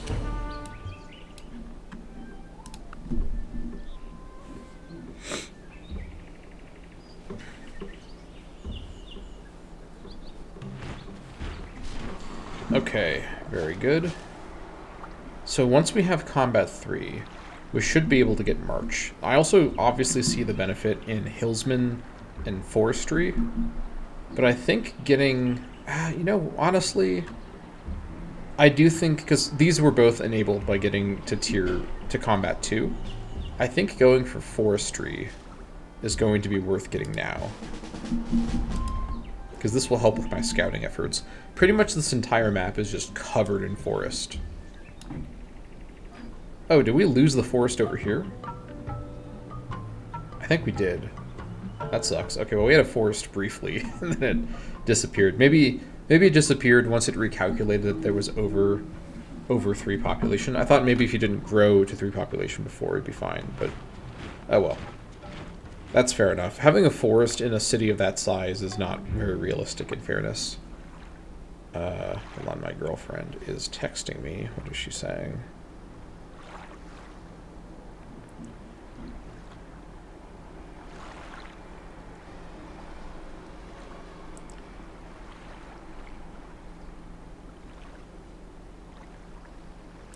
Okay. Let's see here. Get that wolf.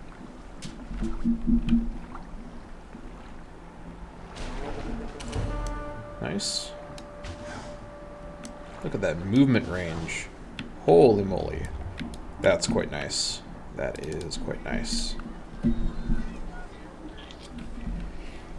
Yeah, I think this build order is still looking pretty good.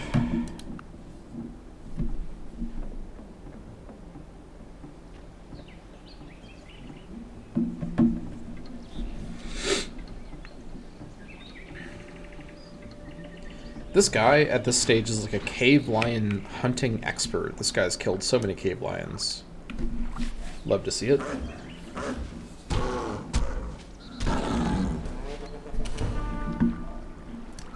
And yeah, we have more movement as well.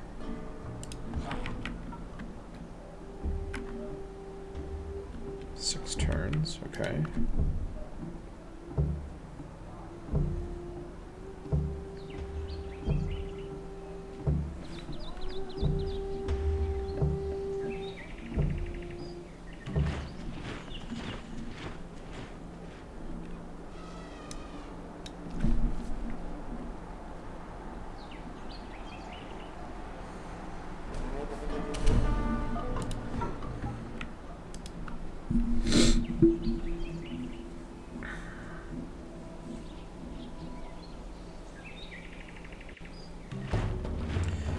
Okay, we've got finally a non-warmonger style leader. We've got Johan de Witt of the Dutch.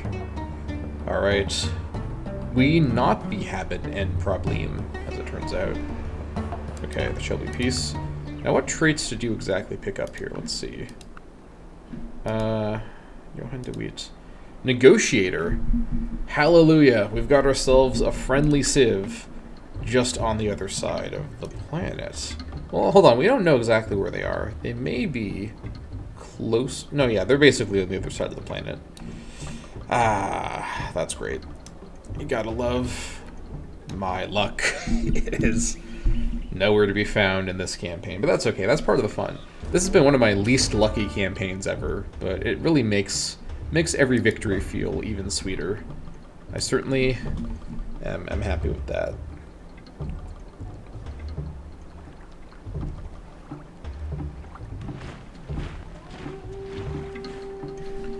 Alright, heal up.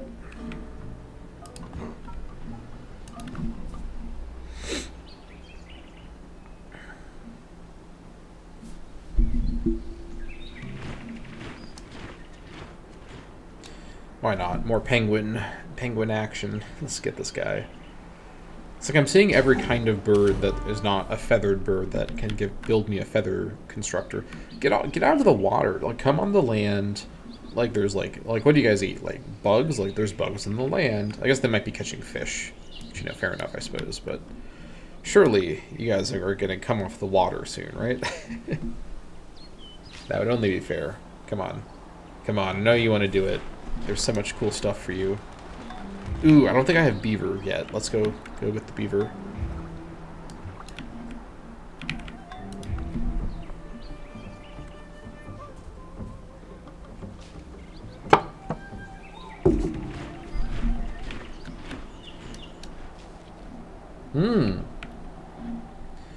It's hippo time. Yes. Hippo and beaver. The unholy alliance.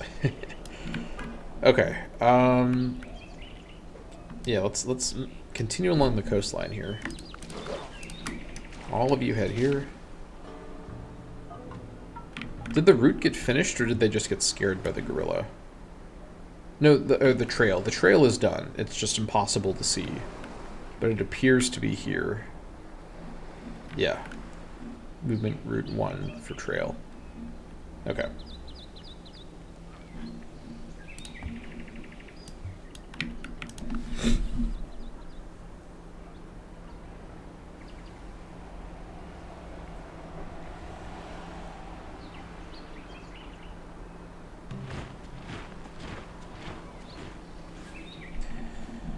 Alright, 100% against a hippo in the swamp is jaw-droppingly crazy, but we're gonna go for it.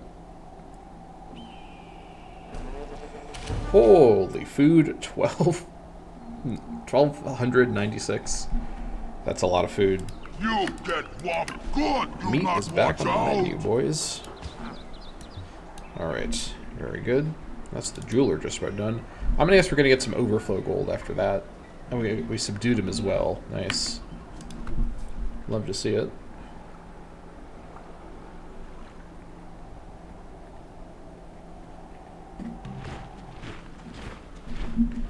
Okay.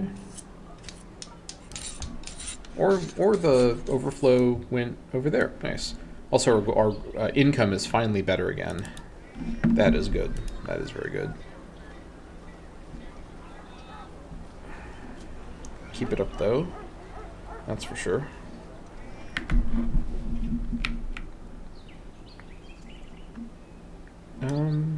Yeah, bison's probably worth going for.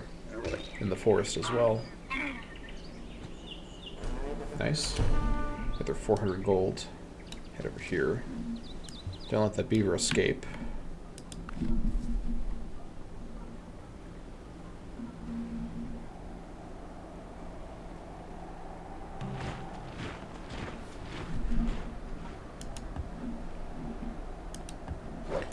Now, let me see. Berlin is here.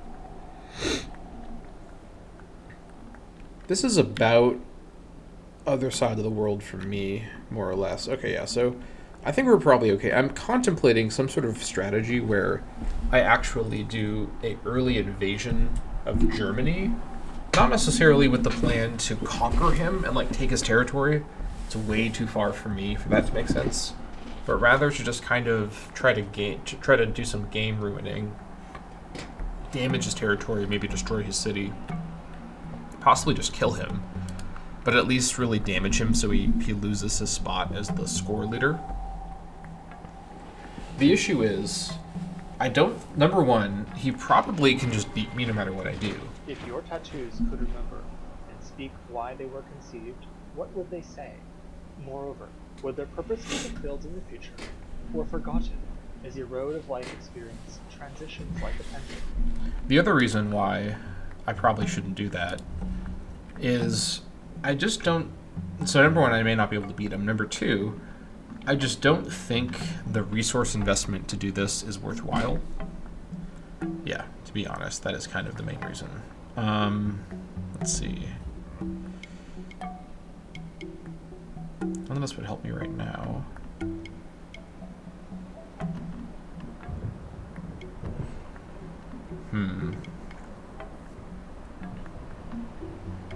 Stone building.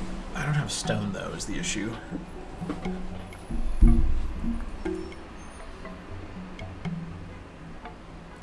I do need to get this, though, eventually.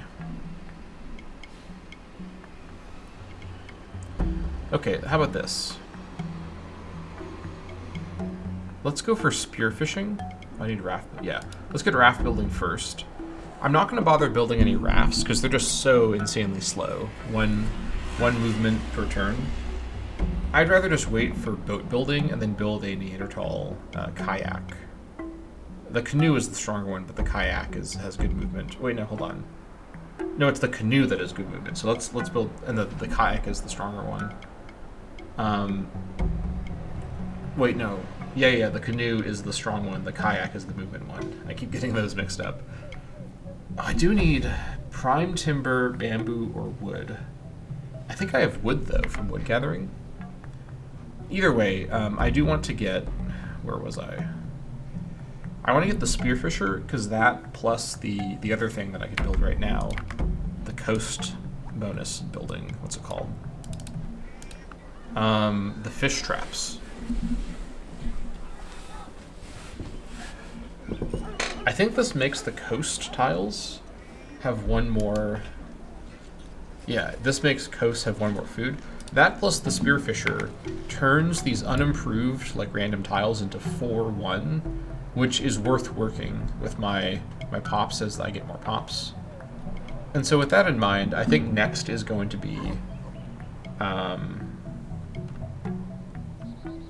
raft building, and then spear making, and then spearfishing. I guess I could throw bead making in there as well. And fire making to get access to... Yeah, smoke signals and torches are kind of good. And the bonfire is good too. And burn garbage is good too. So let me go for fire making and then go for raft building. And then probably spearfishing. I may squeeze in bead making and then go to... Yeah, let's do that. Let's do that. Let's see.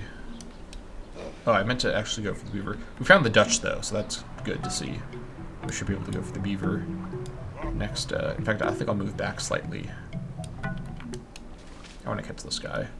I can go around if he goes to here or here. So it should be fine.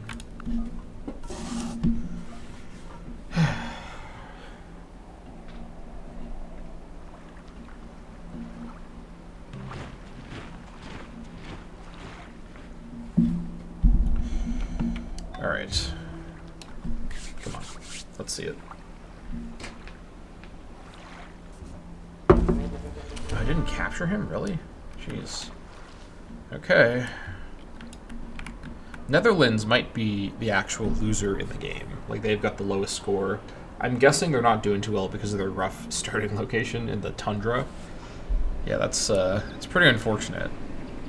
I guess we'll see what their situation is like, but it doesn't look too promising for them.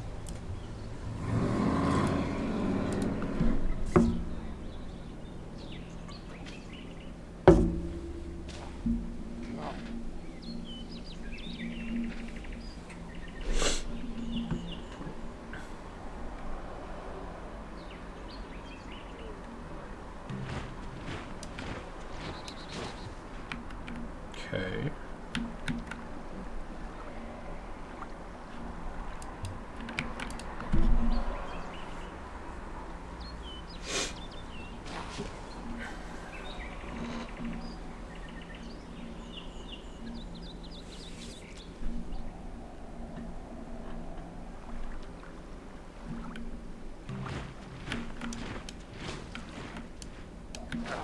Kind of large. Oh, it's coastline here. Okay.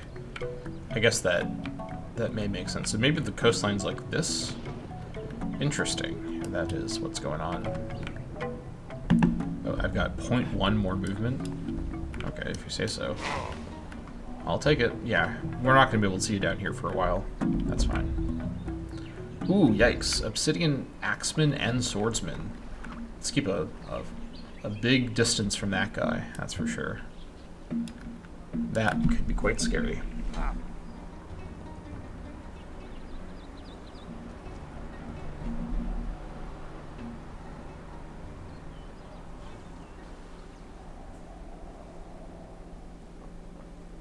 Alright, they left. Good. Stay away. Stay back, Satan. We have a salt flat up here. Interesting. More weird terrain. But our journey to at least explore along the coastline is progressing nicely. That is good to see.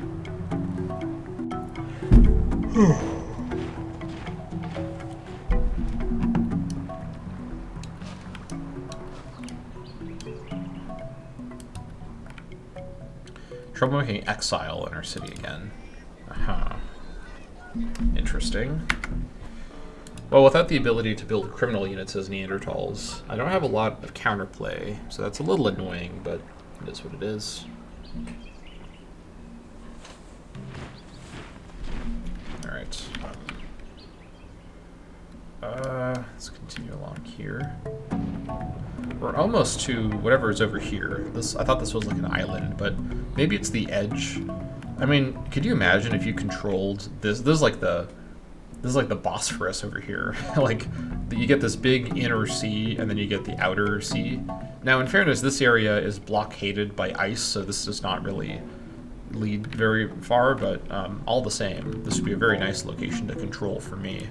It's a bit far away from me, but we'll see. We'll see what we can do.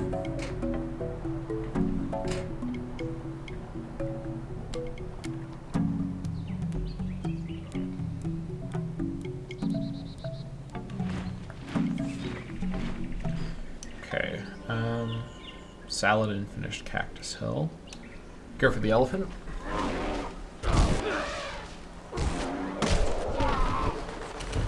Very nice. Continue moving. That's as far as you can go, just wait.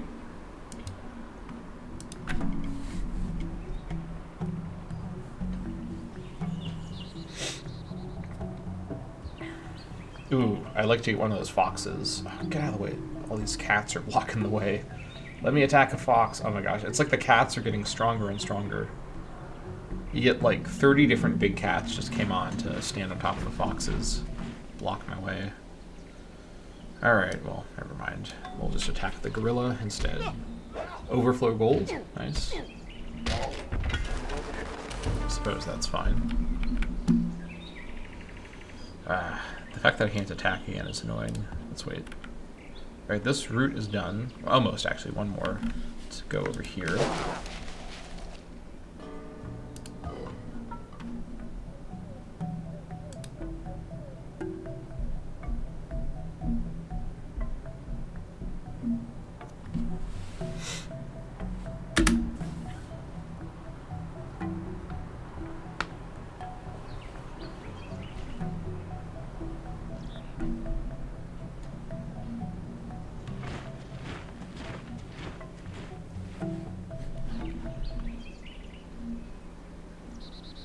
Oh, here we go. Perfect. Attack the red fox. Nice. Ooh, another elephant. That's worth going for. Ooh, I didn't... we should be fine. This guy probably can't reach me, hopefully. Or he probably won't attack me is what I really should say. Now with the bonuses that we have. Beast like you rose!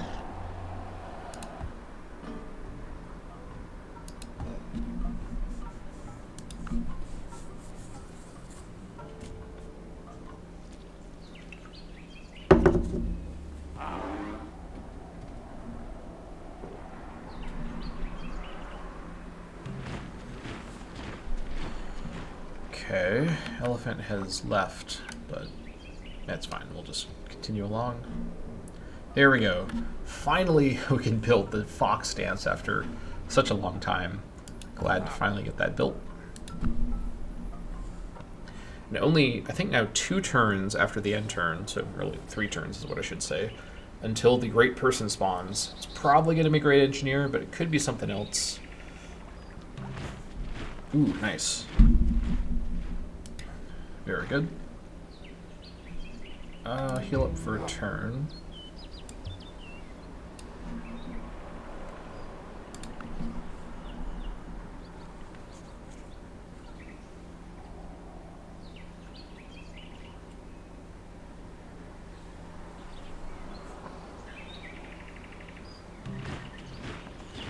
Okay.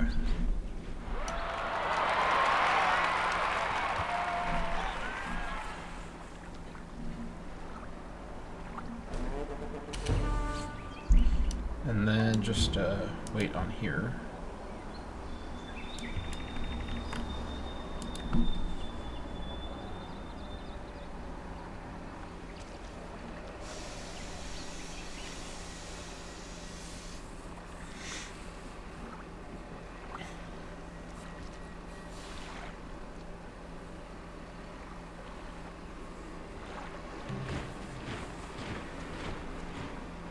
Okay, we got a great doctor.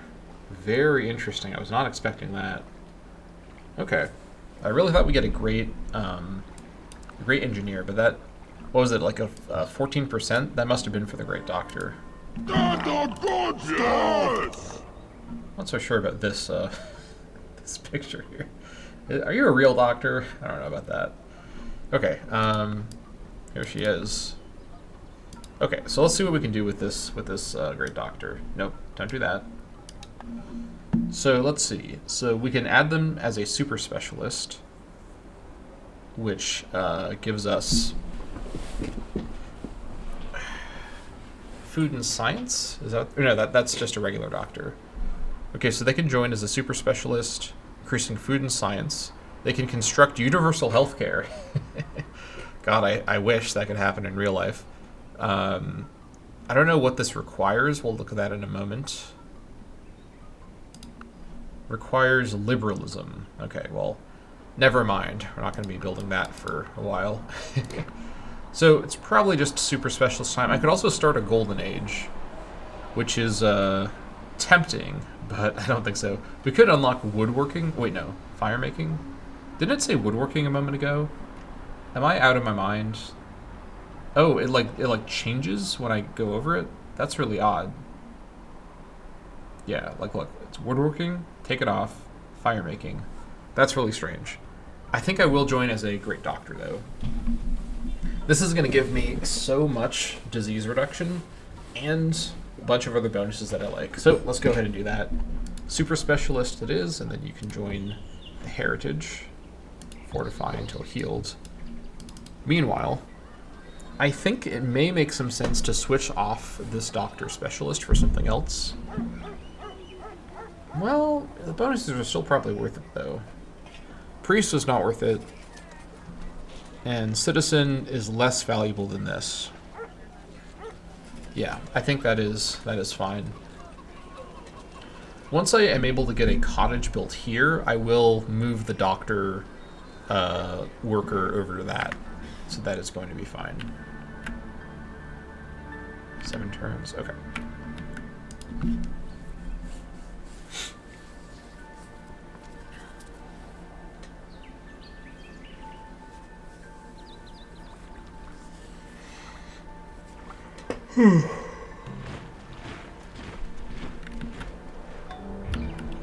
Alright, Gonna get it now! okay, let's see. I just want to get through here. Let me attack this guy, then we'll heal up. Nice. There we go. Okay, keep moving. Heal up over here.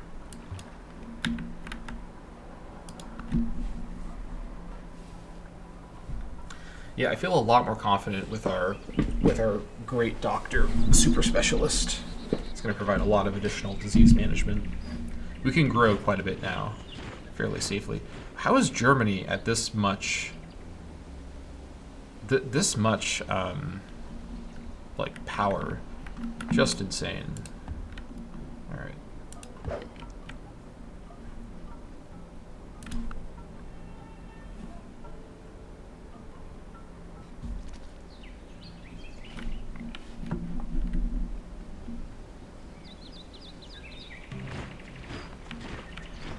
Okay.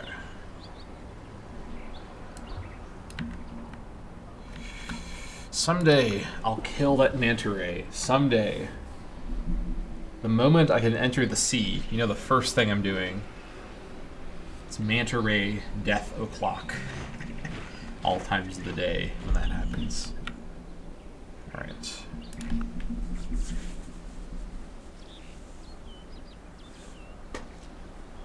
Oh, the Germans scout has found me. Okay, so Germany has finally scouted their way over to me.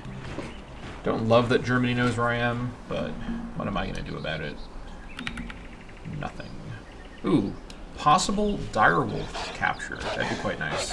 I don't think direwolves are going to respawn much later. Nice, okay. Good. We finished the piercer, working on a smokehouse now. Excellent. Alright, once that's done, what's next? I think it's time to get to work on the fish trap. Well, yeah, I think so. You know, actually, hold on.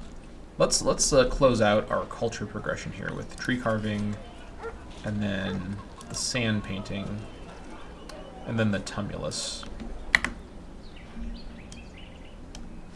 Got obsidian down here. Let's not end or turn into tar. That's a bad idea. Let's just wait.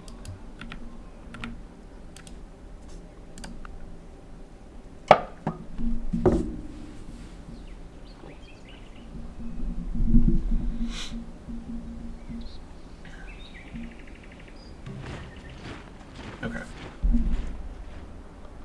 Tail direwolf. Nice. Ancient forest in vicinity. Interesting.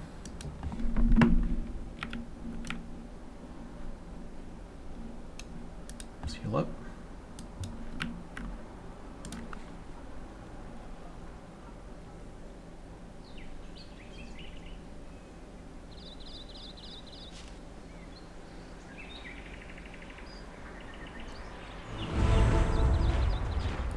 We're of the glorious, yes. We do have consistently very good culture. That is true. I could build a fortified cave here. I don't think that makes sense, though.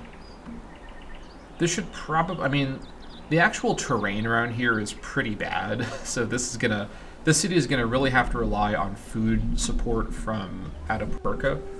Or, I'm sorry, Atapuerca. Or, no, Atapuerca, that's what my city's called. I can send over food caravans both to this city and this city over here. It's probably going to be necessary for both of them for quite a while. Okay, but now your work is done. Let's make the return trip over to our capital. Alright, well, what's over here? Jeez, alright, let's just go around. Get the Gariel. Yeah, this is actually like a Bosphorus Strait situation. Very interesting. Yeah, a city that's actually on the rice and controls the strait would be kind of crazy. It doesn't need to be on the actual rice, it could just be nearby. But having your you could blockade this with your boats, even if it's not in your... Yeah, there's some interesting strategic stuff that could happen here in the future. That's basically what I'm trying to say. And I'm not saying it very clearly, because I've not had that much coffee yet today.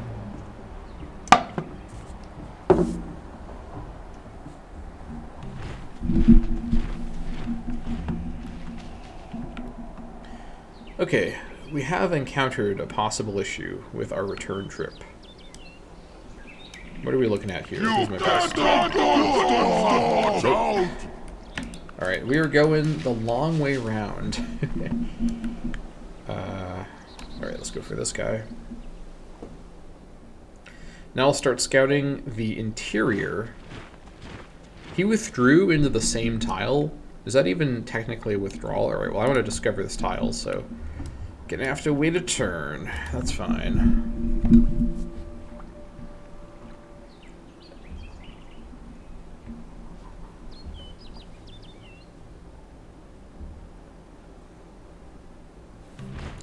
What's our carpentry progression situation here? You know what? Hold on. I'm going to finish fire making, but then I think I will actually beeline for carpentry. I could have done this a little sooner, but I had reasons for sticking back over here, doing other stuff first. But I think I do want to get to carpentry. Plus woodworking will let me get the lumber camp, which is really good. And the log bridge, which is also really good for extra money. Extra wealth, I should say. And the wood carver is pretty fun. Alright. Let's go here. Alright, this time. Don't withdraw in place. That's just goofy. If you're gonna withdraw, at least... Oh my actual god, what are you doing? How are you withdrawing and like withdrawing into the same location? I'm being trolled by a penguin. I can't believe it. Just get out of the way. I just want to scout that little peninsula. Oh my god. This penguin needs to be stopped. Oh, now there's two of them as well. Just great. Just move. Get out of my way, please. So annoying. I've got all this movement that I can't use. If you withdraw, I swear to God. Okay, good. I killed him. One more to go. This guy's at 12% health. Surely I can get him. I can get him this time. You're gonna get it now! Ooh. What's this? Stone axeman. Well, it's not a Neanderthal stone axeman.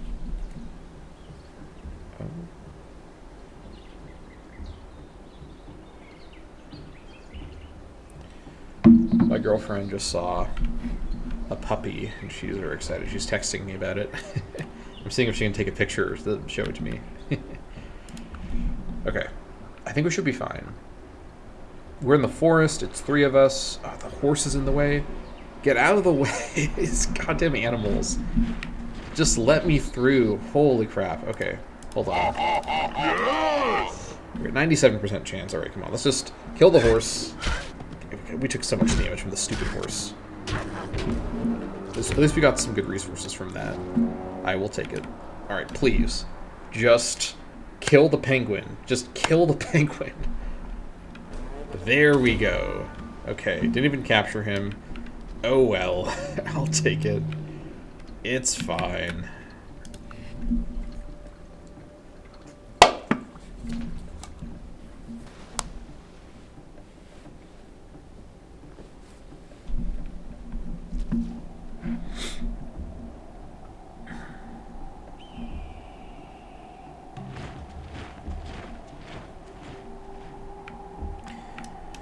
Okay, yeah, we'll attack over here onto the spectacled bear. We can also kind of see where everyone is thanks to everyone's civic announcements, which we're told about, which I think is an interesting way to keep track of their tech progression. So we know that everyone is getting the thief tech because they're getting banditry. We've lost our tech visibility on people. What do we need? 500... 354, okay. 360, yeah, we're not getting this for a little while. Johan DeWitt's also doing counter-espionage on me. Okay.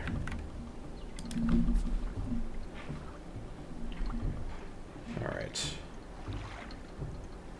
We got a barbarian down here. We got bison as well over here. Okay, what do we have here? A long-term drought has enabled a massive wildfire near our city. So we can pay 500. This clears the forest, but this reduces the chance of it destroying our building. Well, the forest will also clear the wood gathering camp. So basically, we can pay 300 less gold, but essentially a real chance of a building being destroyed. And I'm not going for that. I'm going to roll the dice. Let's see what happens. Wait for it to pop up here. And Lumber Gatherer was destroyed, but what about... Wait, the building Lumber Gatherer? Oh, that's actually kind of funny. The Lumber Gatherer building was destroyed. That was a very on-the-nose building to lose. Okay, this is now a 3 food tile. Not exactly worth working, to be honest. Let me go ahead and... trade that out for a 2 production citizen. I think that's fine. That's the good stuff! Crew back over. Alright, go after that bison.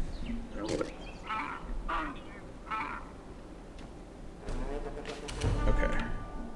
Don't love the slinger here, but we should be fine.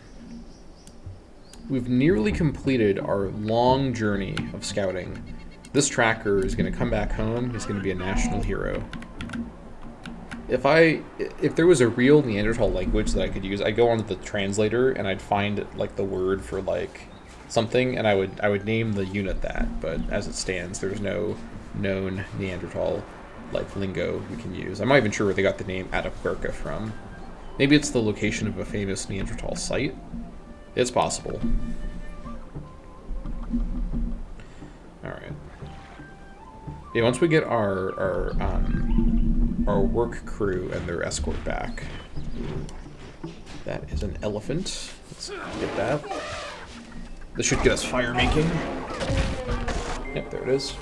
Son of Iapetus, surpassing all in cunning, you are glad that you have outwitted me and stolen fire.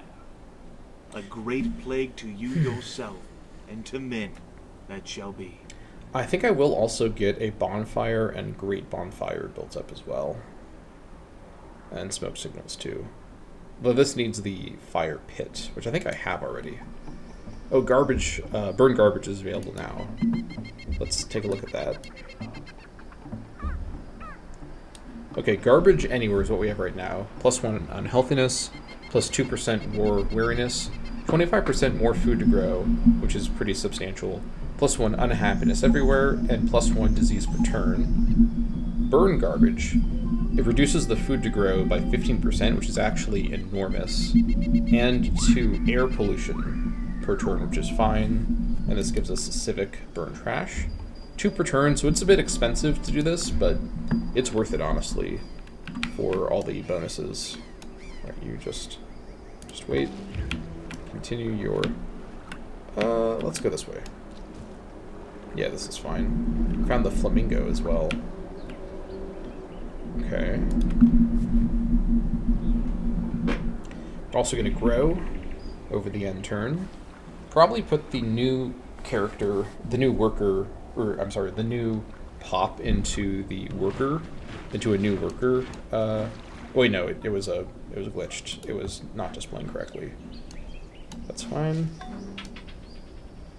259 overflow though is quite good. Love to see it. Yeah, we're gonna have 10 turns away. That's fine. Let's see. Yeah, I think a bonfire is called for, but not quite yet. We got some other stuff to quickly finish. This will replace the fire pit. And we need that for this. Torches as well. You know, I think actually, because this also reduces crime, we're starting to have a bit of a crime problem. In fact, what crimes have developed here? So we currently have the crimes of fighting, lying, and mugging. This is probably contributing a lot to our unhappiness. Oh, mugging is where a lot of our... What does this require? 350? Oh yeah, our crime is skyrocketing. This is a pretty common thing in Caveman to Cosmos. Larger cities become completely paralyzed by especially crime and disease. We've been managing our disease pretty well, but our crime is completely out of control. Gotta get this stuff. Yeah, lying is just with one... It's just going to be here. Yeah, not ideal. Yeah, this is just shredding our economy. This is probably the thing that's causing the most loss of gold, is the mugging. People are just getting robbed 24/7 in Atapuerca. Unfortunate. Okay, so we need to get that. We need to get that addressed. So whatever we can do to start reducing crime. Yeah, I had a bunch of these espionage buildings I've not been adding in, but this is going to really help. So let's, okay, culture can wait. We gotta fight crime first. Let's get the smokehouse done. And then torches first, because it's a little, with the production, it'll make it faster. So torches first. And then, we're gonna add the executioner and the public stoning. And then, yeah, then we'll kind of revisit where things are after that.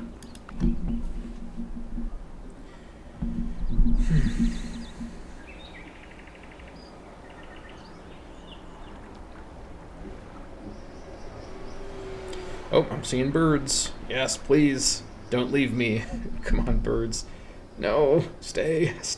No, come back. No, hold on. Is that a bird there? I can't see in the woods. What are you? Yes, those are birds. Yes. We've got birds. Please capture someone, please. I just need a feather builder, please. No, no. All I want is a bird. Just let me capture a bird, please. Oh my gosh, this is brutal. You never would have thought that, like, I'd be chasing after birds endlessly, but here we are. This is the world I live in. Yep, there they go, out of my range. Oh, I did not expect to find another Glyptodon. I mean, I gotta go for it. That's a quick save, though. That's a strong guy. Alright, we're gonna deprive somebody else of Glyptodon heritage with this one.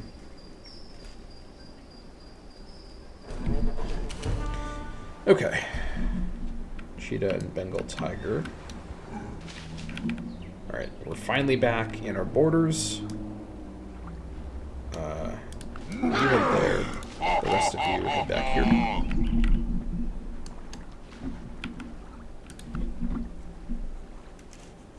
Oh, I should have checked to see where the pop went. It's probably working something goofy.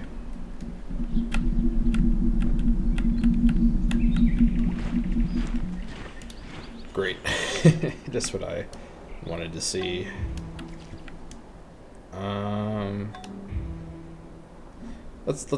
Well, now I moved though. Okay, hold on. Because of how the fortify works, you have to give it a full turn. So let's make the attack and then fortify and heal. Nice. I mean, this guy could be my worker standard, which would be kind of interesting. But I have to have tail, aardvark, anteater, or beaver first, which I don't. I guess I'll just rest him. He could just kind of hang out here for now. That's kind of funny. We just have a local Glyptodon kaiju. Yeah, quite the sight from Atapuerca.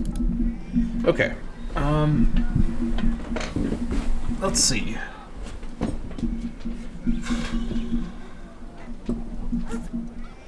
Yeah, I think for now. Yeah, switch you to the citizen.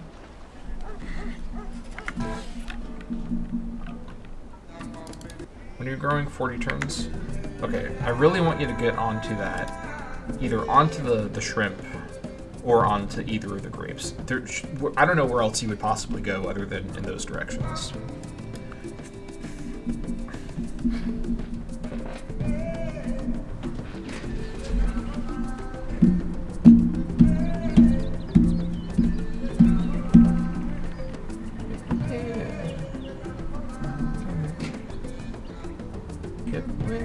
Oh, is that a raccoon?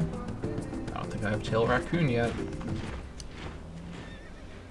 I mean, yeah, he's so low strength, this shouldn't be a problem. Come on, capture him.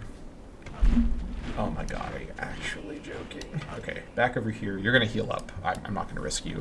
He's come so far. If he dies now, right as he's about to get back, I'll be so sad.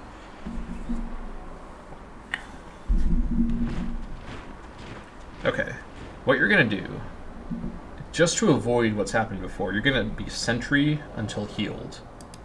So if a barb shows up, I will... Oh yeah, I don't have... That's right. Well, I'll get to carpentry soon. Let's make a trail for now, at least. Okay. All of you, as a group, we're going to temporarily... just because I want you to be facing a certain way. Come out here, and then you're going to go back. Just one turn. It's fine. Don't worry, guys.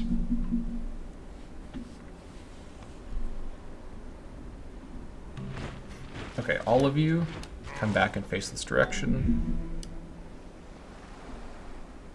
Oh, every turn you're getting... Fine, just... Great General? Oh! There's a Barb City. Or a Barb Minor Civ, Polynesia. Okay. Interesting. Very interesting.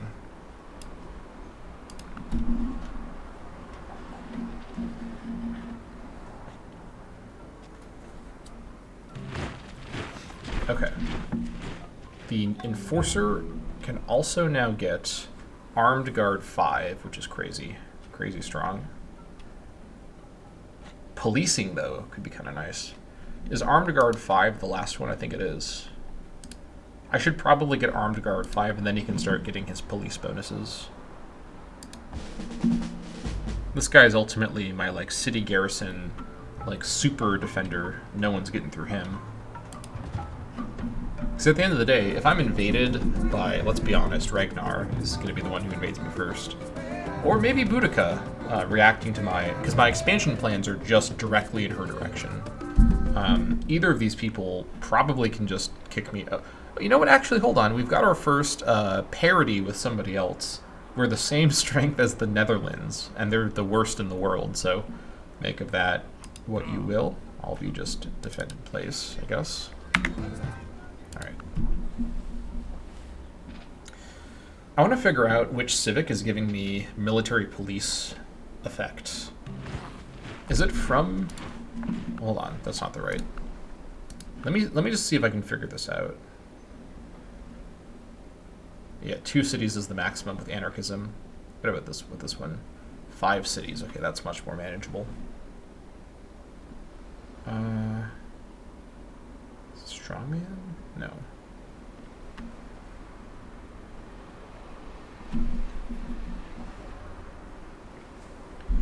I don't know what is providing this.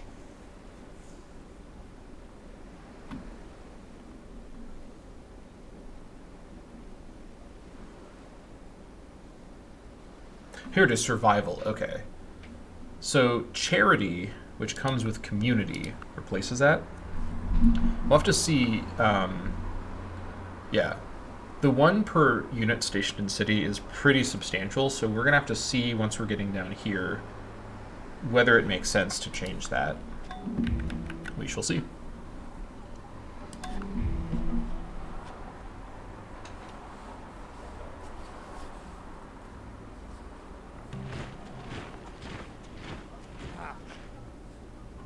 And once we finish these anti-crime buildings, I think I do want to build more units as well. Now, another question is, do I want to build some slingers? The archery upgrade is not until the Ancient Age, so there's that. And even then, let's see. The city defense is quite nice. Oh, another idea, actually. If I'm using forts to defend me, I could actually build enforcers, couldn't I? Well, yeah, law enforcement, city defense. Remember that fort buildings, like the palisade and the fort and the caves? All these buildings count as cities from like a strategy perspective, so these guys would actually have the bonus when in that spot. It's an interesting idea. The nice thing with using axemen is that they're flexible. You can use them both defensively and offensively. Macemen are just offense, spearmen are just defense. That's why, and in the sense that they're defense, they are not good offensively is really the better way to phrase that. Slingers are better defensively, but they have some bonuses that can help them on offense as well. I think perhaps, let's see. I mean, everyone has the same upkeep. So it's really just the cost in time to build them. Slingers are about half the production cost of the axemen. I could build a bunch of slingers to help support the axemen. It's not a terrible idea. Because that way, other axemen who have the bonus versus melee won't have the bonus against the slingers. The issue is the slingers are much worse. 2 less strength entirely. But if they're defending, it may still be fine. Yeah, these guys are still melee. Really what I need is the mammoths, but I'm a little ways away from that. I think building a bunch of slingers to help support my axemen is pretty sensible, because if someone, namely, hold on. Let me actually quickly take a break. My girlfriend's about to order us some sandwiches. I will be right back, and then we will proceed. So let me go ahead and turn off everything, and you just skip ahead in the video to when I am back. So let me return. Actually, let me open the pause menu just to be safe. There we go. All right.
Okay, we are back. Give it a sec to load back in here. Oh my gosh. This chair is on its last legs. Okay. Let's resume.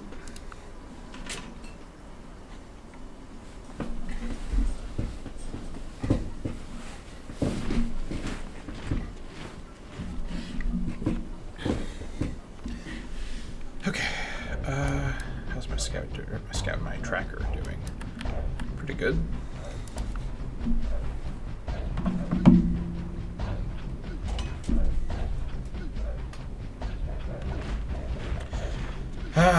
Alright, I knew the event luck could not last. Well, at least it is not the epidemic event, which shouldn't be possible now. That's just great. Did it destroy my guinea pig farm too? You absolute just jerk. Why? Oh, it destroyed... Holy crap, it destroyed everything.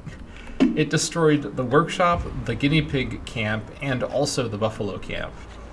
Are you actually joking? Alright, I'll have to pump out 2 more workers to... because we'll consume all 3 workers to rebuild all this stuff. I guess at least it's realistic that an earthquake would affect multiple tiles at once, but just... come on, man. That was uncalled for. It's just causing me to have to delay things to get that fixed. It's fine. The workers are going to build pretty quick. It'll be fine. Especially with all this food I'm about to send over to them. From the camel. Nice. And I guess we'll just advance a little bit.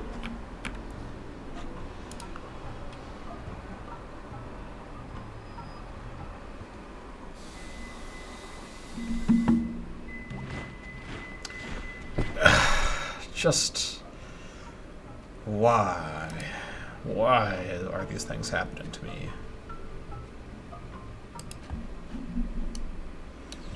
Alright, we'll fight the camels in the camel desert. I suppose that does make a lot of sense. Alright. This is done at least. So you'll go back. You'll fix the trail up. And meanwhile... get those 2 out there. Executioner. Public stoning. Nice. Alright. We had like 100 turns of good event, or at least not even good event luck, just not bad event luck. Unbelievable. Alright, well. Trail construction world champions over here, the Neanderthal Empire. I'm getting tucked up for this. Yeah, look at that. Or subdued a raccoon. That's nice. Ooh, that's not so nice. We should be fine. We should be fine.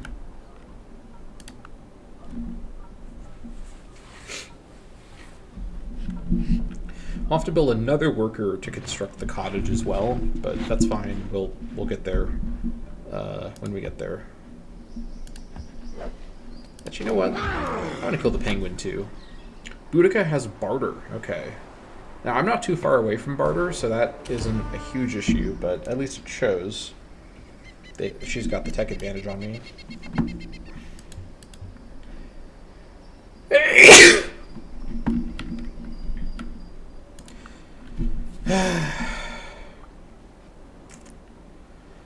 Shaking my head.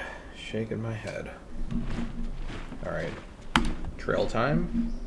And you can finally get... I could get Hillsman. That could let me move through wooded hills insanely fast. It's very tempting. In fact, I think it's tempting enough I will go for it, honestly. I can always get Combat 3 in March a little bit later. Our scouting journeys with him, although they're still about half the PNG at a scout, I want to finish scouting the coast of the sea, then I'll pivot around.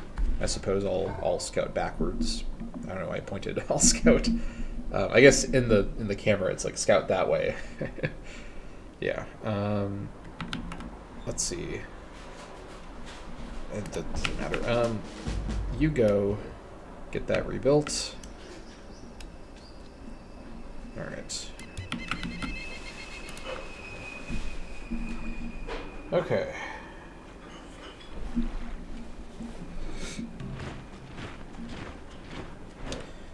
Provides bison. Yep, that is the goal. Speaking of bison, I can then move on to that hill to get more vision, which is pretty nice. Or not, never mind. If there was another guy there or he had withdrawn, I could do it though. That's fine.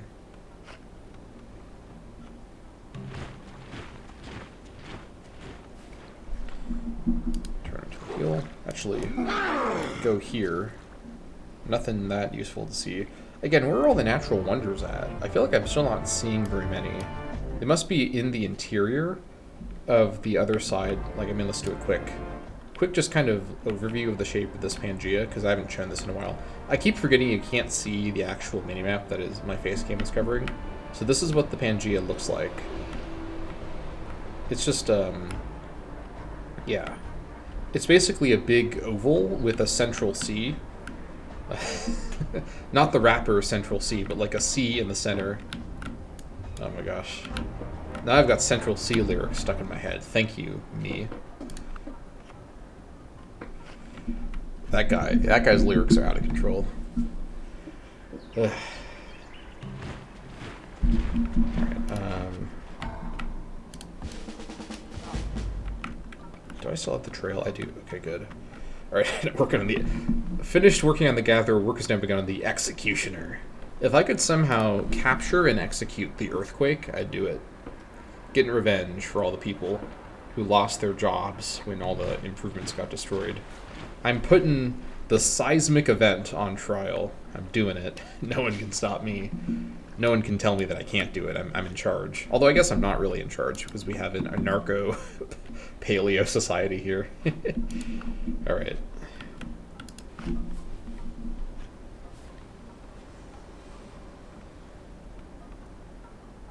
I'm not sure why I didn't go to the copper first, because it's fine. Let's just build it.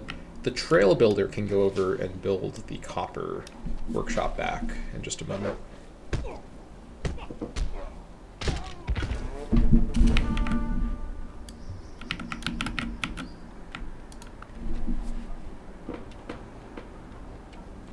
Alright, how much more culture do we still need to grow? We've got to be getting there soon, right? Hold on. Well, this isn't really... Stone thrower, you know, I'm not too scared of that, actually. We're almost there. We've almost connected up. And we'll, of course, end our exploration right next to 10 population Berlin. Holy crap. Oh, it's on the guinea pigs as well. How is he... Is that why he's grown so much? I mean, I don't think so. 376. That is kind of an insane city tile yield, though. We've only got 363. Holy crap. Bro has discovered the guinea pig strat. Alright, yeah, flee from my presence. Probably the right call. Ugh. Let's go kill this chimpanzee. And finish our discovery of the entire coastline. Quite very soon we'll do that. 2 turns away for that.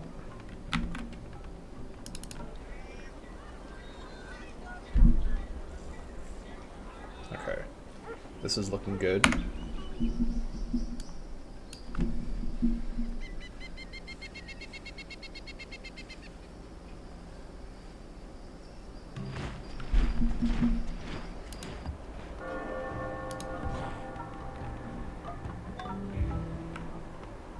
Oh, there's just the trail changing the appearance of things.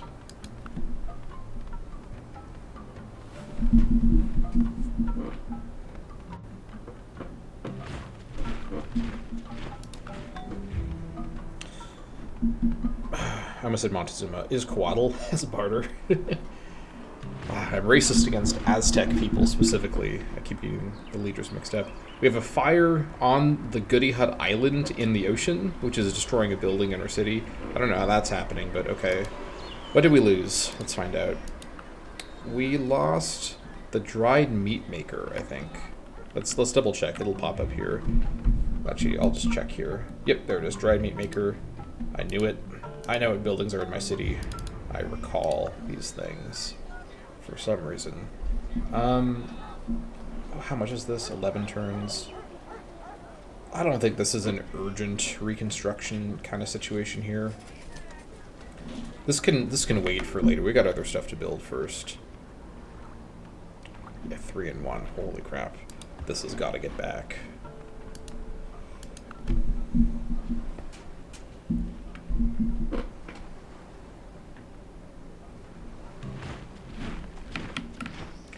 Okay.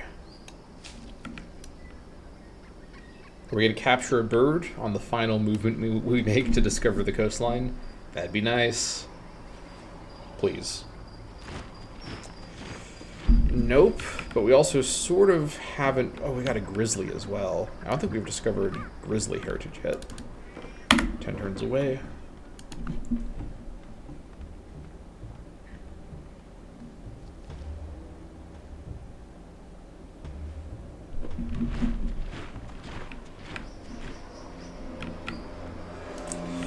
Alright, there we go. The coastline has been nearly fully discovered. If we didn't, we should go here to get that part too. But it's pretty much fully discovered.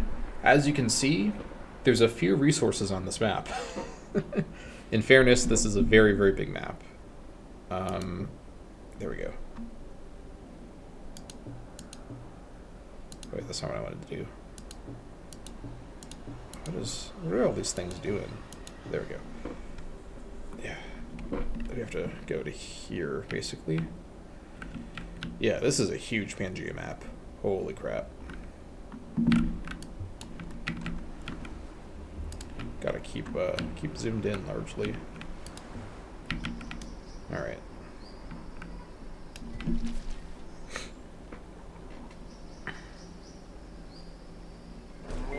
Nice. By all means, read what the experts have to say. Just don't let it get in the way of your woodworking. Indeed. Carpentry, 40 turns away. Love to see it. Alright, after the executioner. Yeah, we gotta get this under control. I think a lumber camp may be called for.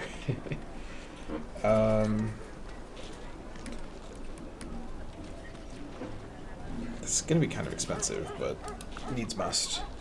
Gotta get our production up any way that we can here. And then we will get the public stoning. We do have the buffalo scavenging camp rebuilt now, which is nice. Okay, if the culture expands onto the bamboo hill, I hope I can put a wood gathering camp on there. I don't know if I can or not, but we'll find out. Alright. Folklore grizzly. Let me try to figure out why the folklore is worth so much less than it says that it is. With language.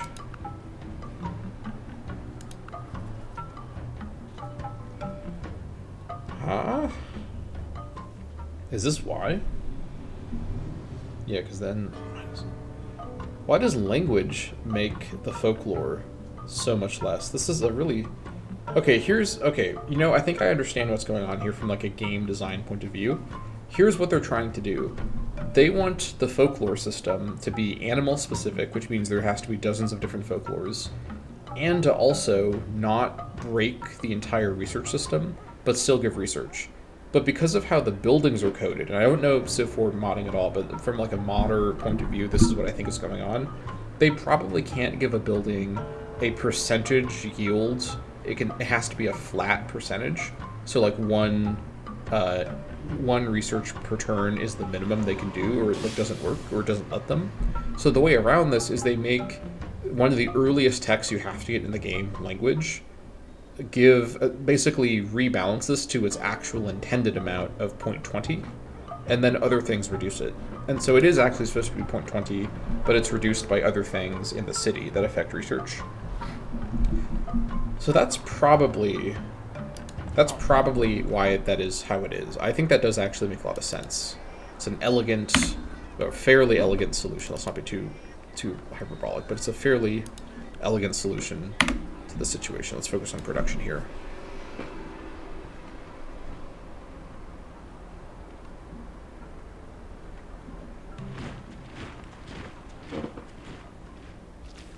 Okay. Continue to scout. Let's start breaking up the unknown land using him.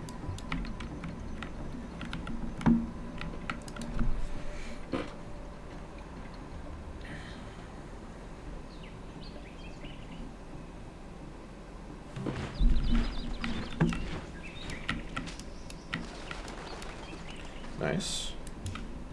It's nice to not be on the coast anymore. I can actually make choices about where I'm moving, and it's not just a choice made for me by the shape of the land.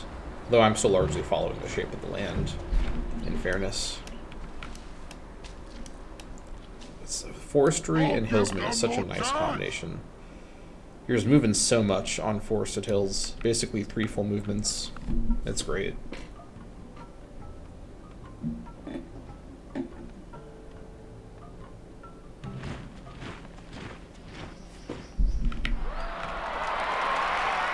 Boudica's developed strategist policies. Interesting. Okay.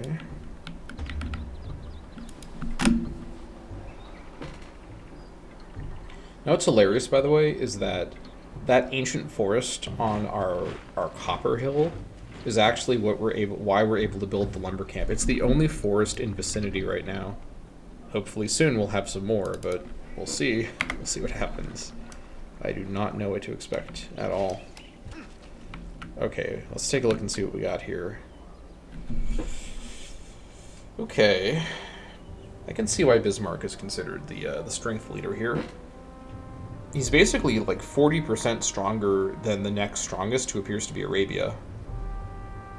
He's got Maceman, Axeman, a bunch of slingers still. Probably more as well that I can't see. Yeah, pretty impressive stuff. They're making good use of this is another palisade to get the lemons. I don't know why he doesn't just have a fruit gathering camp, maybe because he just couldn't get it in range. That's pretty smart. That's a good use of the building system. So the AI is recoded to use the Caveman and Cosmos stuff a bit more consistently. Though maybe in vanilla, forts also let you control... I don't remember, actually. You think I'd remember that, but I, for some reason, can't remember if that also worked there. Alright, let's just keep scouting around. Now it feels like a Civ 5 scout running around through the rough terrain without any problem. Gotta love it. The greatest civilizations, which is to say the wealthiest civilizations. So we are number 4, I'll take that, against nightmare difficulty gold production from the AI. Yeah, we have some unknown, mysterious loser that we don't know about. Interesting. Boudica got tribal. Ooh. Okay. That is a very interesting thing for me to learn about. Because tribal... where is it? Tribal requires tribalism. Holy crap. Okay, hold on. Boudica already has tribalism. I'm not even there. I would need barter. And what else? I need portable shelters, which where's that? It's right here. Okay, Boudica is leading me here. So she could actually start building tribes. Kind of alarming. So, in fairness, she could have had tribal before. Or she could have had tribalism, the tech, before, but only adopted the civic now. We're going to assume she didn't actually have the tech until now. That being said, we're going to tell when Boudica founds a city because her score is going to jump up by like 10 plus points. Although in fairness, it was lower before, so... And I won't know unless I send scouts down. Yeah, I can't interact with her meaningfully to like see stuff. Maybe I can find that information somewhere though. Hold on. I don't have any. Oh, by the way, now you can see this is a good image of the map here. You can also tell, by the way, with this map, here's the Earth part, and then up here is all the space stuff. You can't see it right now because I've not explored it, obviously, but the space stuff is all up here. It's all crammed up here. But yeah, this is the map. This is the mini map basically that you can't see. This is what it looks like right now. Okay. Let's continue.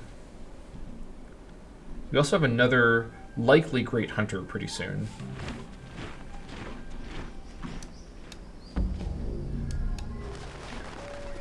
Ataperca, okay, elegant was next. You just gonna not grow at all? Interesting decision to not grow at all. I don't particularly like that. Not one bit. I don't know why I became British all of a sudden. When I'm deeply enraged, I become British. You know, understandably. Being British is the thing that would enrage people the most, so. Okay, well, I guess maybe next turn. Sometimes it's like a turn behind. Let's see. There's some really good resources that I would just like to, please just let me have these resources. Am I gonna have to build forts on them to get them? Like, I don't want to have to resort to that.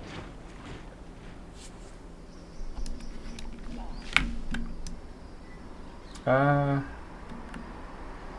think I'm... Hold on. I think I'm probably okay. I also don't love that Neanderthal and Netherlands on the score list look so similar. Like the words look really similar, and they have nearly the exact same color. So I'm gonna get turned around by that, I feel. But fortunately, I know that we are far more superior than the stinky Dutch. Get out of here.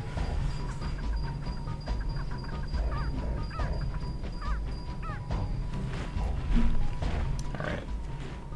Elephant time. It's gonna be a big research boost for carpentry. I don't know why all these jungle elephants keep popping up, but I am a big fan of the situation. Everyone's getting barter. Okay, well, you know what? I'll get barter too. Just hold on. Oh, this reveals a bunch of stuff as well. This reveals amber, turquoise, and a few other things too. Yeah, let me finish carpentry. Then I think I should go for barter next. Oh, I need bead making next, actually. Yeah, carpentry, bead making, and then barter. Lumber camp is just about done now. And we also finished the copper stone workshop. Very nice. Alright, how do we even want to start exploring this area? There's one more AI hidden in here somewhere. I'll have to find him.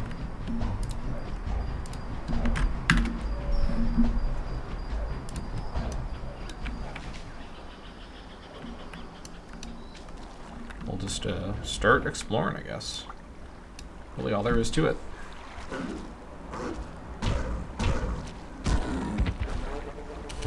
Okay. Looks like Boudica's exploring around here as well.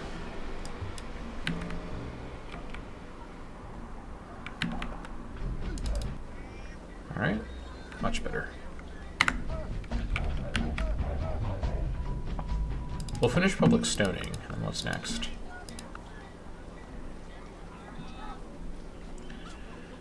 Well, obviously we need to get a gather out before carpentry to get the cottage going, but what do we do before that?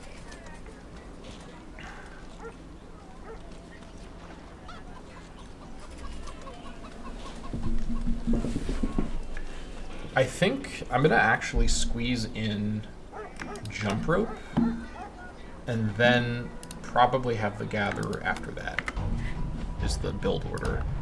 I'm getting a bit worried about my unhappiness rising again. It seems to be creeping up there. And I may want to relocate. Now that I'll have carpentry, I can start building those palisades. As soon as I start relocating some of those units out of the city, we'll start having happiness problems in the city again. So definitely want to be careful about that.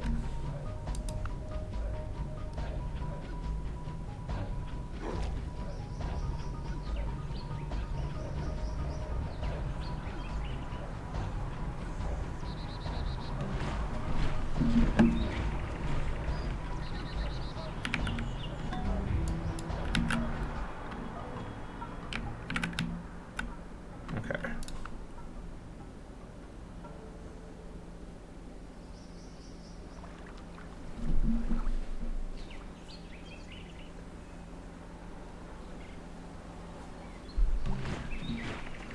How's my crime looking? Have I kind of stabilized things? It's essentially stabilized, but it's stabilized at 789, which is a little too high. We've discovered some unfortunate new crimes as well. That's contributing to the unhappiness, that's for sure. Also adds to the disease problem for realism reasons. Well, we definitely want to try to get rid of this. Okay. Public stoning should hopefully help to start turning this around. And then any other anti-crime buildings I can throw in here too. I don't really think so. Be nice to get the Spear Point Burial, but probably won't.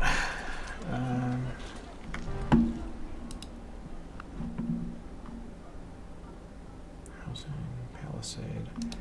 I guess actually the building Palisade that you build in your city does reduce crime. Anything else? The Frontier Outpost also does this. Yeah, so this will actually give us some more stuff to add to the build order to help with crime.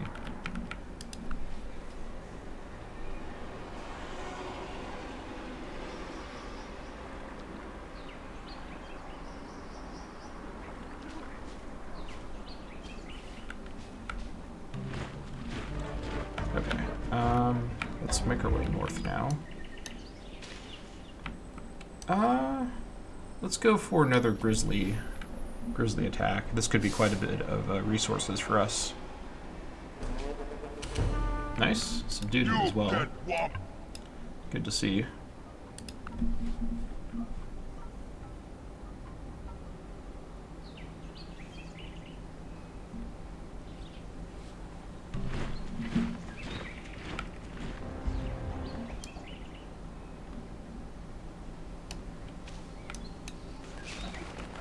Ooh, yes. Okay. Now that I got the crazy movement, our ability to hunt birds should be dramatically improved. Yes, we subdued the bird. Love to see it. That is good news. Good news for me.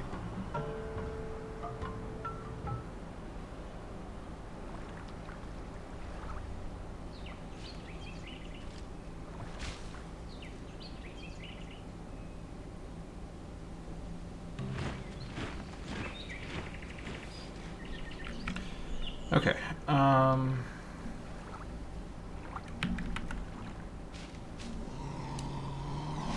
me see really quick. Don't give them no chance! Get it now! Oh, I don't even have... Okay, you know what? Get that first. And then subdue this bird as well. Surely this will be a capture and not a kill. Or a withdrawal. Great. Got a slinger down here. Alright, we'll just chase after him. We're pretty fast, so we should be fine.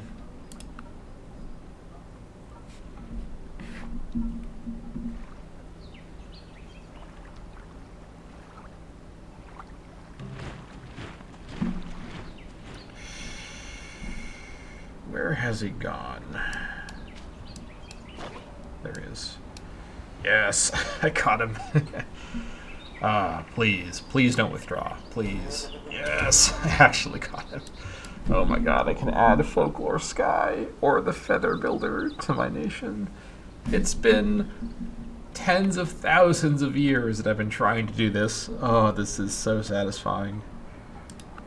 It's like, you gotta understand, right? Like man, oh, we got a Glyptodon. Manned spaceflight, curing all diseases, getting a captured bird to get these buildings. Oh my gosh. I mean, we gotta go for it.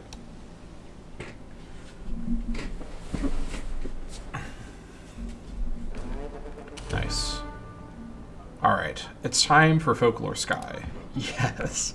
Finally. That is very nice.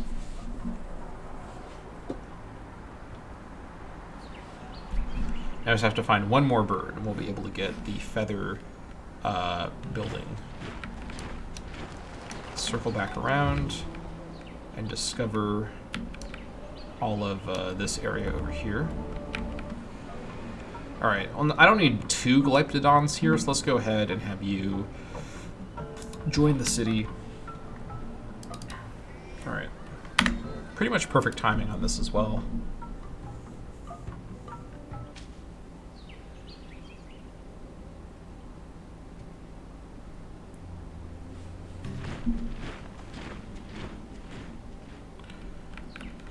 Okay, let's just kill this Komodo dragon. Constructed public stoning. Work has begun on jump rope. Oh, Caveman to Cosmos. You are really something else. Oh. That's kind of a big border.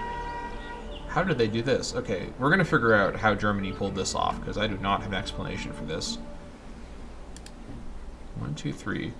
He's getting territory outside the Fat Cross. That is really kind of impressive. Maybe he has a second city? I don't think so, not with that score. He would be further ahead if he had a second city, I'm pretty sure. Well, we'll find out. First, let's heal up. Alright, how are we looking now? Alright, we're trending down now, thankfully. It'd be quite nice to at least abolish, or, I mean, obviously if we abolished this activity, not abolish the crime of this activity, we're doing the opposite. We're reinstating that this is a crime and isn't happening as much. Yeah, this is causing a lot of problems in the city. Yeah, if we could manage to keep this from, because again, the way that these crimes and the way the like diseases work is, it's based on how much your property is built up, right? So if we can just keep crime under 675, ideally, that would allow us to have a much higher happiness cap, which lets us frees us up to send off these units elsewhere, which would be quite nice.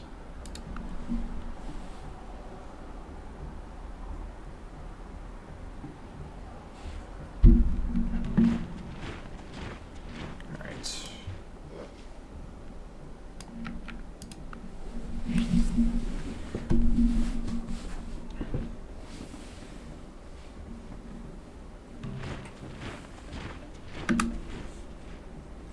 Few turns of waiting around.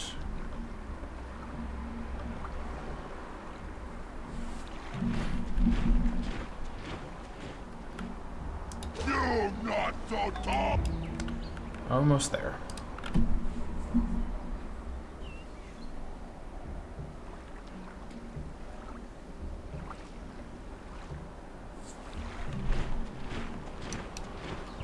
All right, let's start exploring this area a little bit.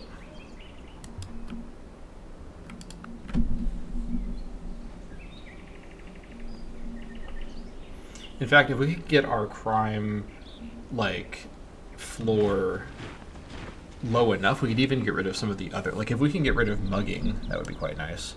But obviously getting rid of the very, very punishing rape, and there's one more as well that is above it in the list.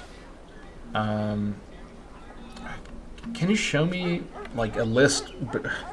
This interface makes me want to jump into space and die in space, because like this interface, like please just give me an indexed list of the crimes that is ordered by the amount of crime that causes it. Is this so hard to visualize? Is it in the index at all? Hold on, game concepts, C2C concepts. Where is it? Crime? Where are you, crime? Come on, where's crime? And why is this not listed alphabetically, like a normal system? Where is it? properties? No, that's not it. No, this is it. Find them, watch them. Oh my god, where is it? Where is it? Come on. It's gotta be in here somewhere. Oh my gosh, I'm never ever gonna find it. Okay, I just give up. I give up. This interface, like there's so much going on in this mod. Please explain to me how it works. Please. I need to know. I can't just be asked to just guess. I gotta make informed strategic decisions. Alright, I'm also gonna swap who is in what order so that I finish the Gatherer closer to when Carpentry is done to minimize downtime. We also have the Folklore Phoenix discovered. Quite nice. But we're gonna get Jump Rope finished first, obviously.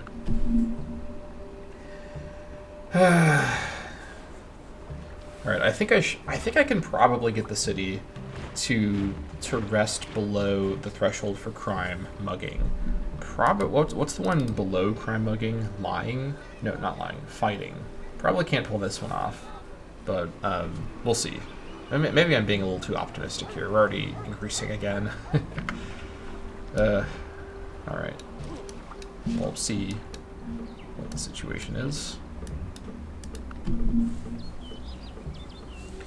If I can just, again, get the floor for crime below 650, or whatever the number was, we can get rid of the really severe effects from crime rate. We should be in better shape then.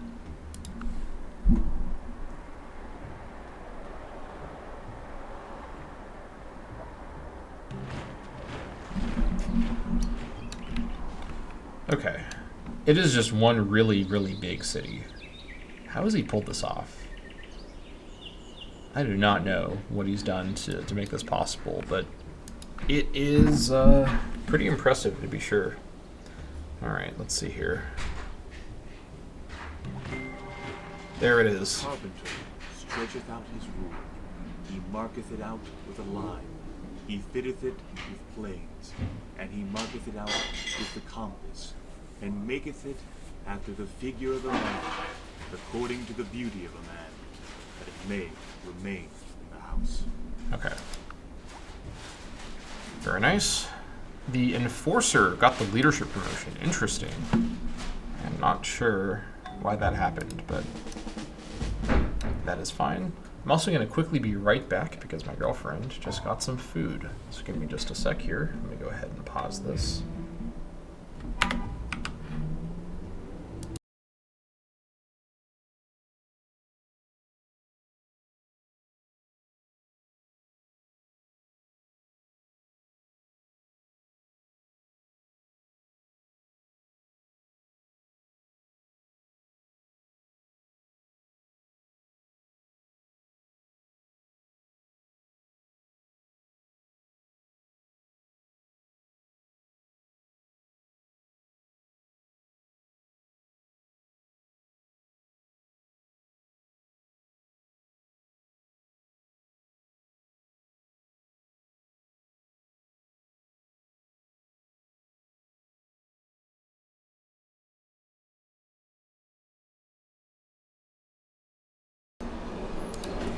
Okay, we are back. Got myself some lunch and a beverage. Okay. Let's continue.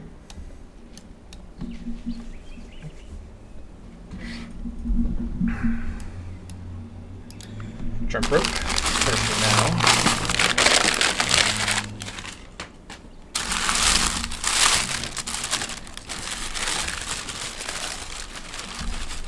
Starving.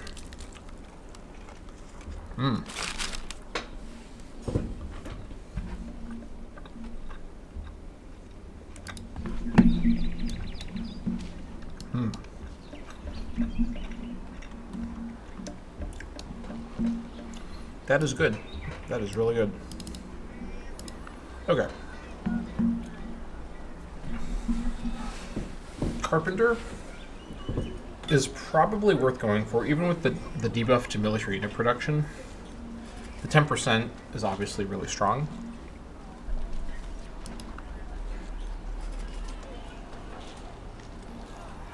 And I think as well, the Frontier Outpost. It's going to cost me some money to maintain. It gives me more line of sight. It does reduce my crime per turn. This is more maintenance, but also a bit of happiness too. Let's get the Frontier Outpost and then the Palisade next. Yeah, Palisade is expensive as well. Alright. That looks good. Once this is built, we'll move on to the citizens over there as well.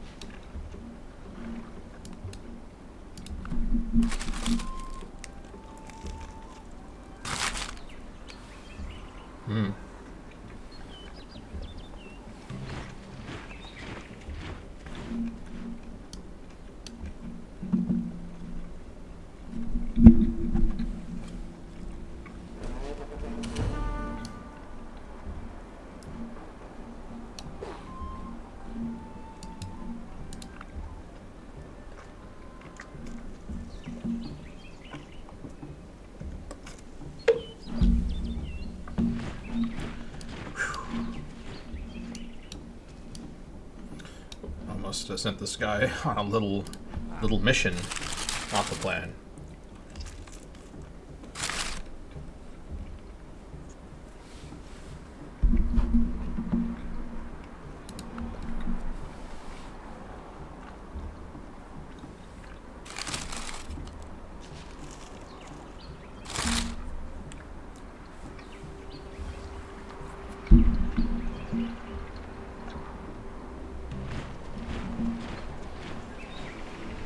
An Italian sandwich with a bunch of different sauces I put on it.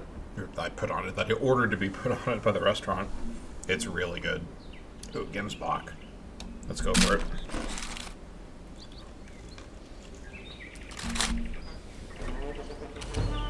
Arf.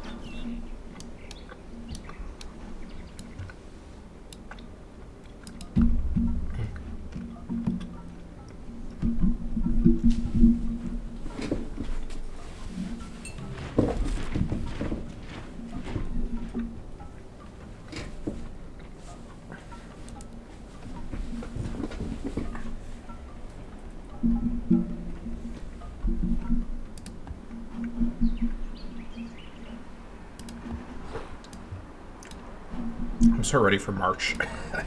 I need the March upgrade on my guy. I cannot deal with this slow pace, having to heal every couple turns.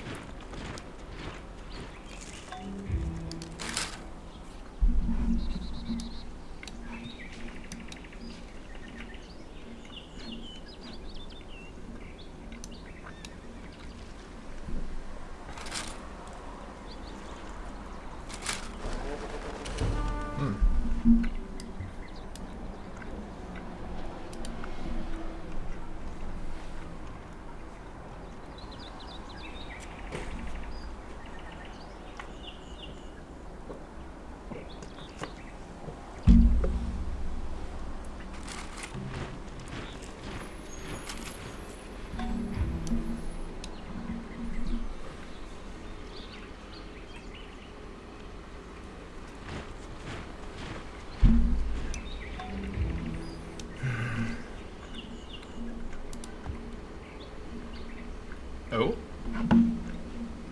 Okay. The issue is, the Subsidian Spearman could destroy my tracker if I get too close, so let's not get too close.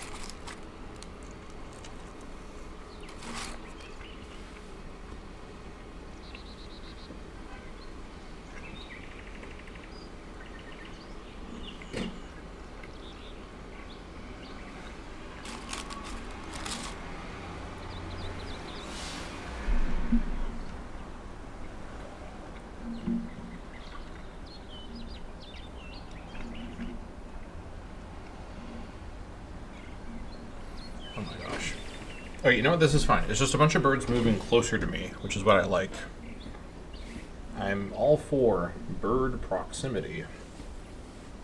Because it means I can finally get that building. Finally. Alright, good. Good. This is looking promising.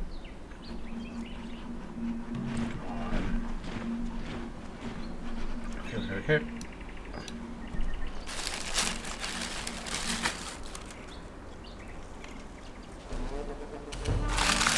No subdue? Oh my god. Just got robbed.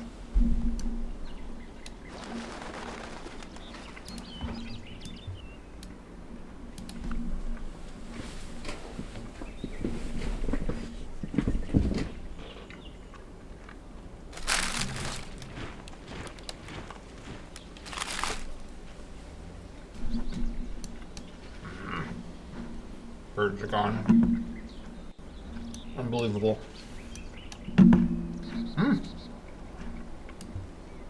Please. I need it. I just need it.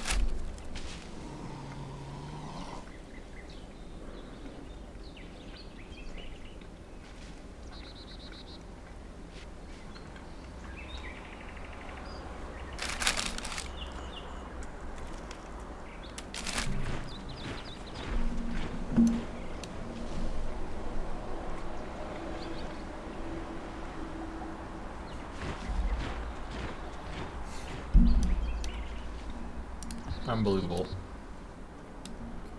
I'm like surrounded by 100 animals, and every single one of them is withdrawing, they're moving away, they're covering the birds.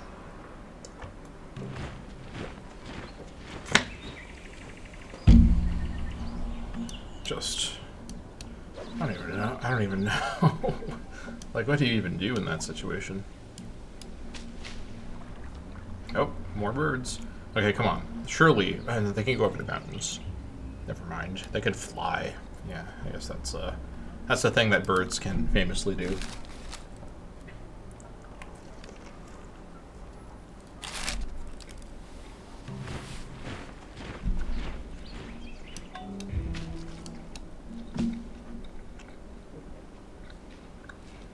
Neanderthals have hunters? Holy crap. And more obsidian units, too. Wow. Not good.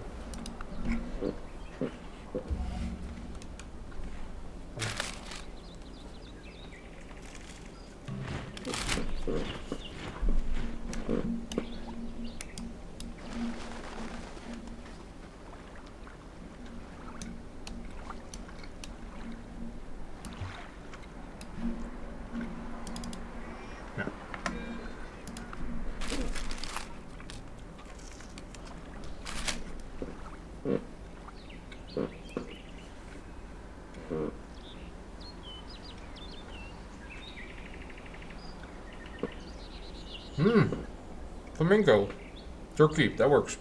No, come back. Oh my gosh. Oh, yes. Yes. Okay. Come on. Please. Don't you dare withdraw. Okay. Oh, I didn't capture him. No. How are you getting... You have a 75% chance or whatever every time. Unbelievable.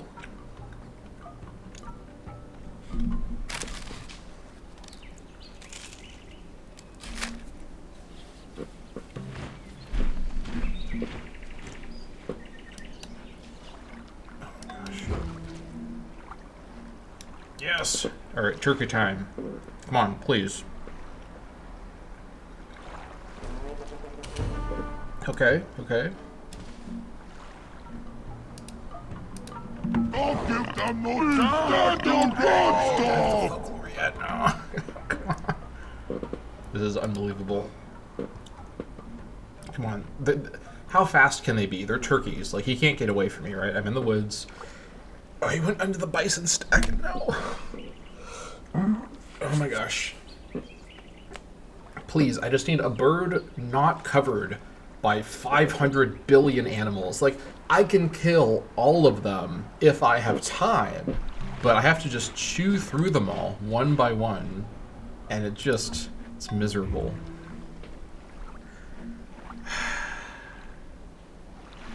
Okay. I guess I'll just work my way back around this way. Any birds? No. Not really. Ooh! Giant rhino? I was not expecting to find one of you left alive. That is a super priority capture. These guys are really rare. They're going to go extinct. They're one of the like, Paleolithic animals.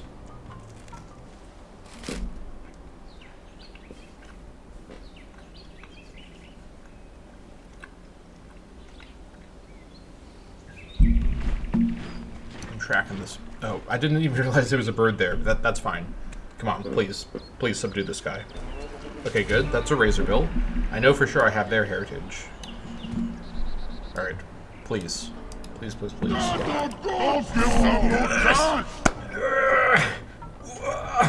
Oh my gosh. Folks, I mean, campaign can end right here, honestly. This is the real victory condition right here. The building, the goddamn featherworker, after hundreds of turns of endless misery trying to just capture a bird who I don't have the heritage for yet.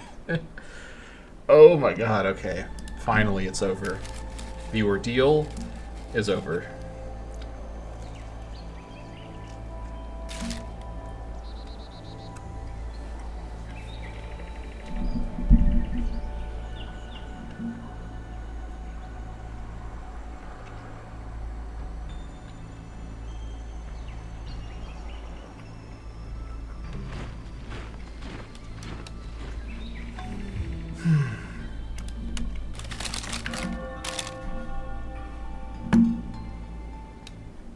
Please.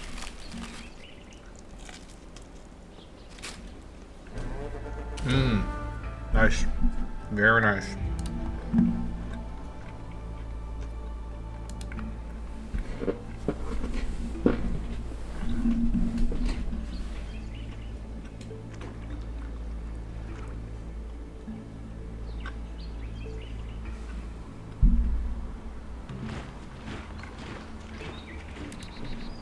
Okay. Just for good measure. I don't think I have this guy yet. I now have resources. Feathers. Amazing.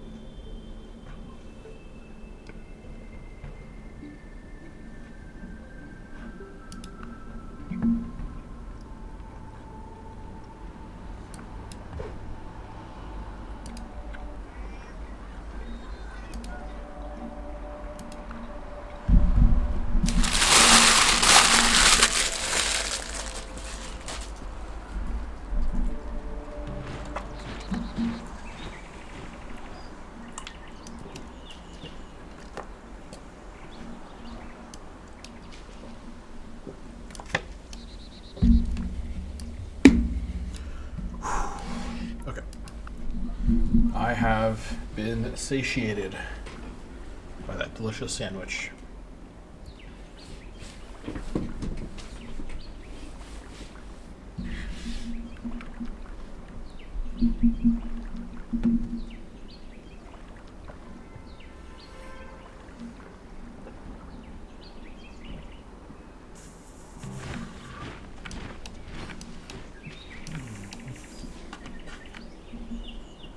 Another one of these.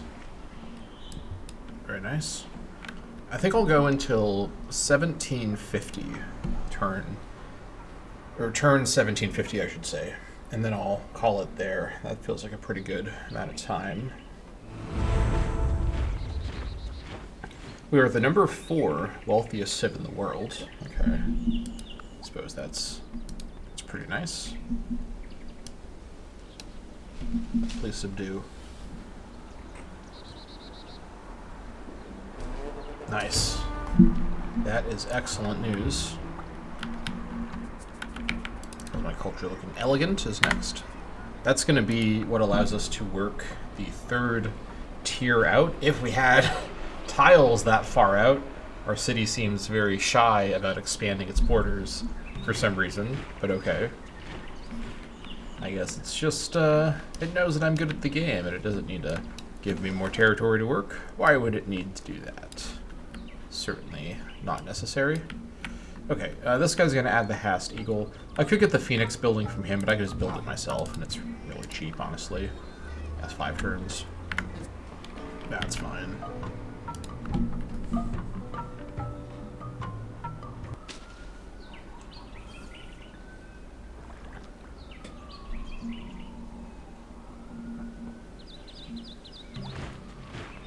Alright, we can get another one of these going. Very good. Let's get the Badger.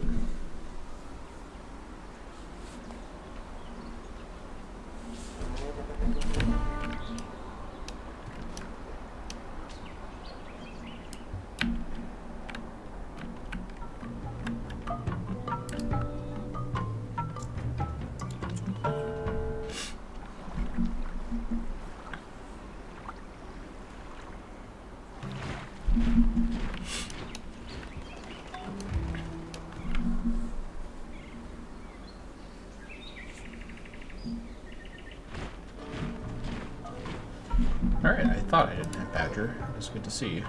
Boudica did the Lascaux paints. Okay, fair enough. Alright, our crime is still trending up slightly, which isn't exactly what I wanted to see.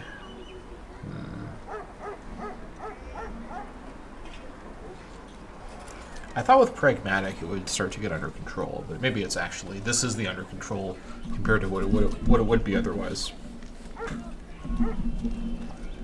Palisade will help even further, though, that's for sure. Okay, we do also have a bit more vision now as well.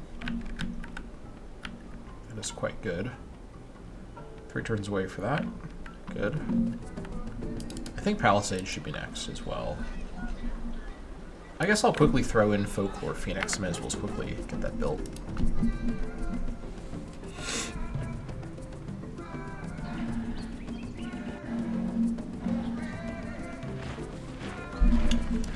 Okay.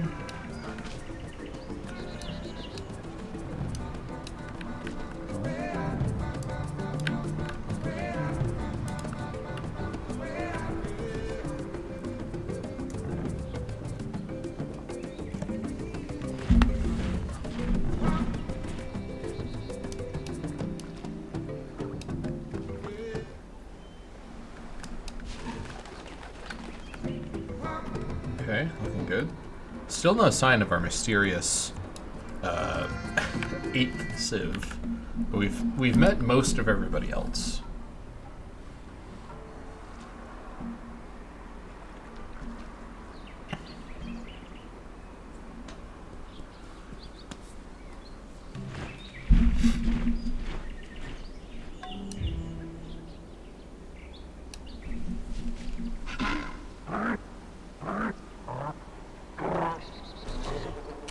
Nice. 110 beakers, wow. That is quite a bit, actually. Nearly finished bead making now.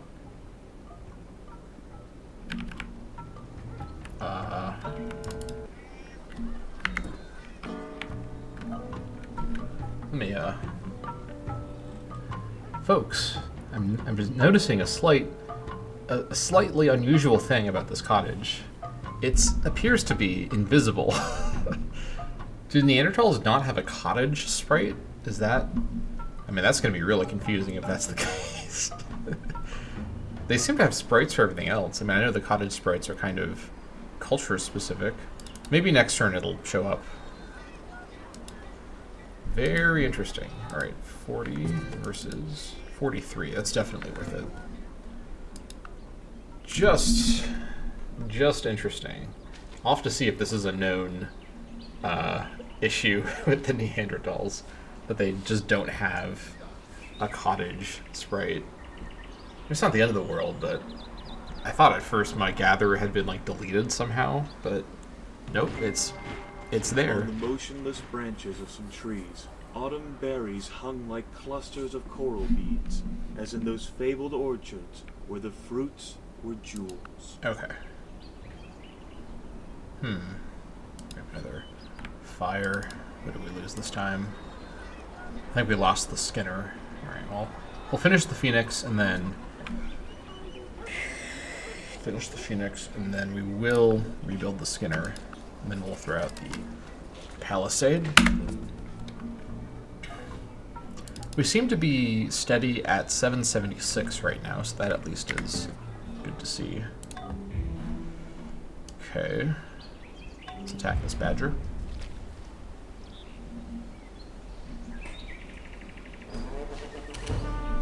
Alright. Nice. Yep, seems like there just isn't a graphic for the cottage. I'll have to look and see if this is a known like issue with the mod. If there's a graphic for like the higher level versions, that's not going to be an issue, but I'll just have to remember that it's there. It's still the best option to have here for sure with all that wealth. Okay, but that is going to be it for this episode of the Neanderthal campaign. In fact, let me actually, while I'm talking. Actually, I'll go over to the military screen. This will show you the map most clearly. Yeah, so here's the map right now. And our scout is over here. Yeah, so I'll actually end each episode on this screen so you can see what the map is looking like. This was a pretty eventful episode. Lots of exploration. We met most of the remaining civs, and we are now firmly in the second half of the prehistoric era. We have made our way to some of the most important mid and later prehistoric era texts, and things like tribalism are not far away. I'm thinking that next episode we'll finally get to tribalism and be able to found, over here where my mouse is pointing, that kind of a pass city by the pass by the sea. And then we can found the city that'll let us get mammoths hooked up. I think that's going to be very, very good. So this is going to be it for this episode of the Neanderthal campaign. Thank you all so much for watching, and I'll see you all next time.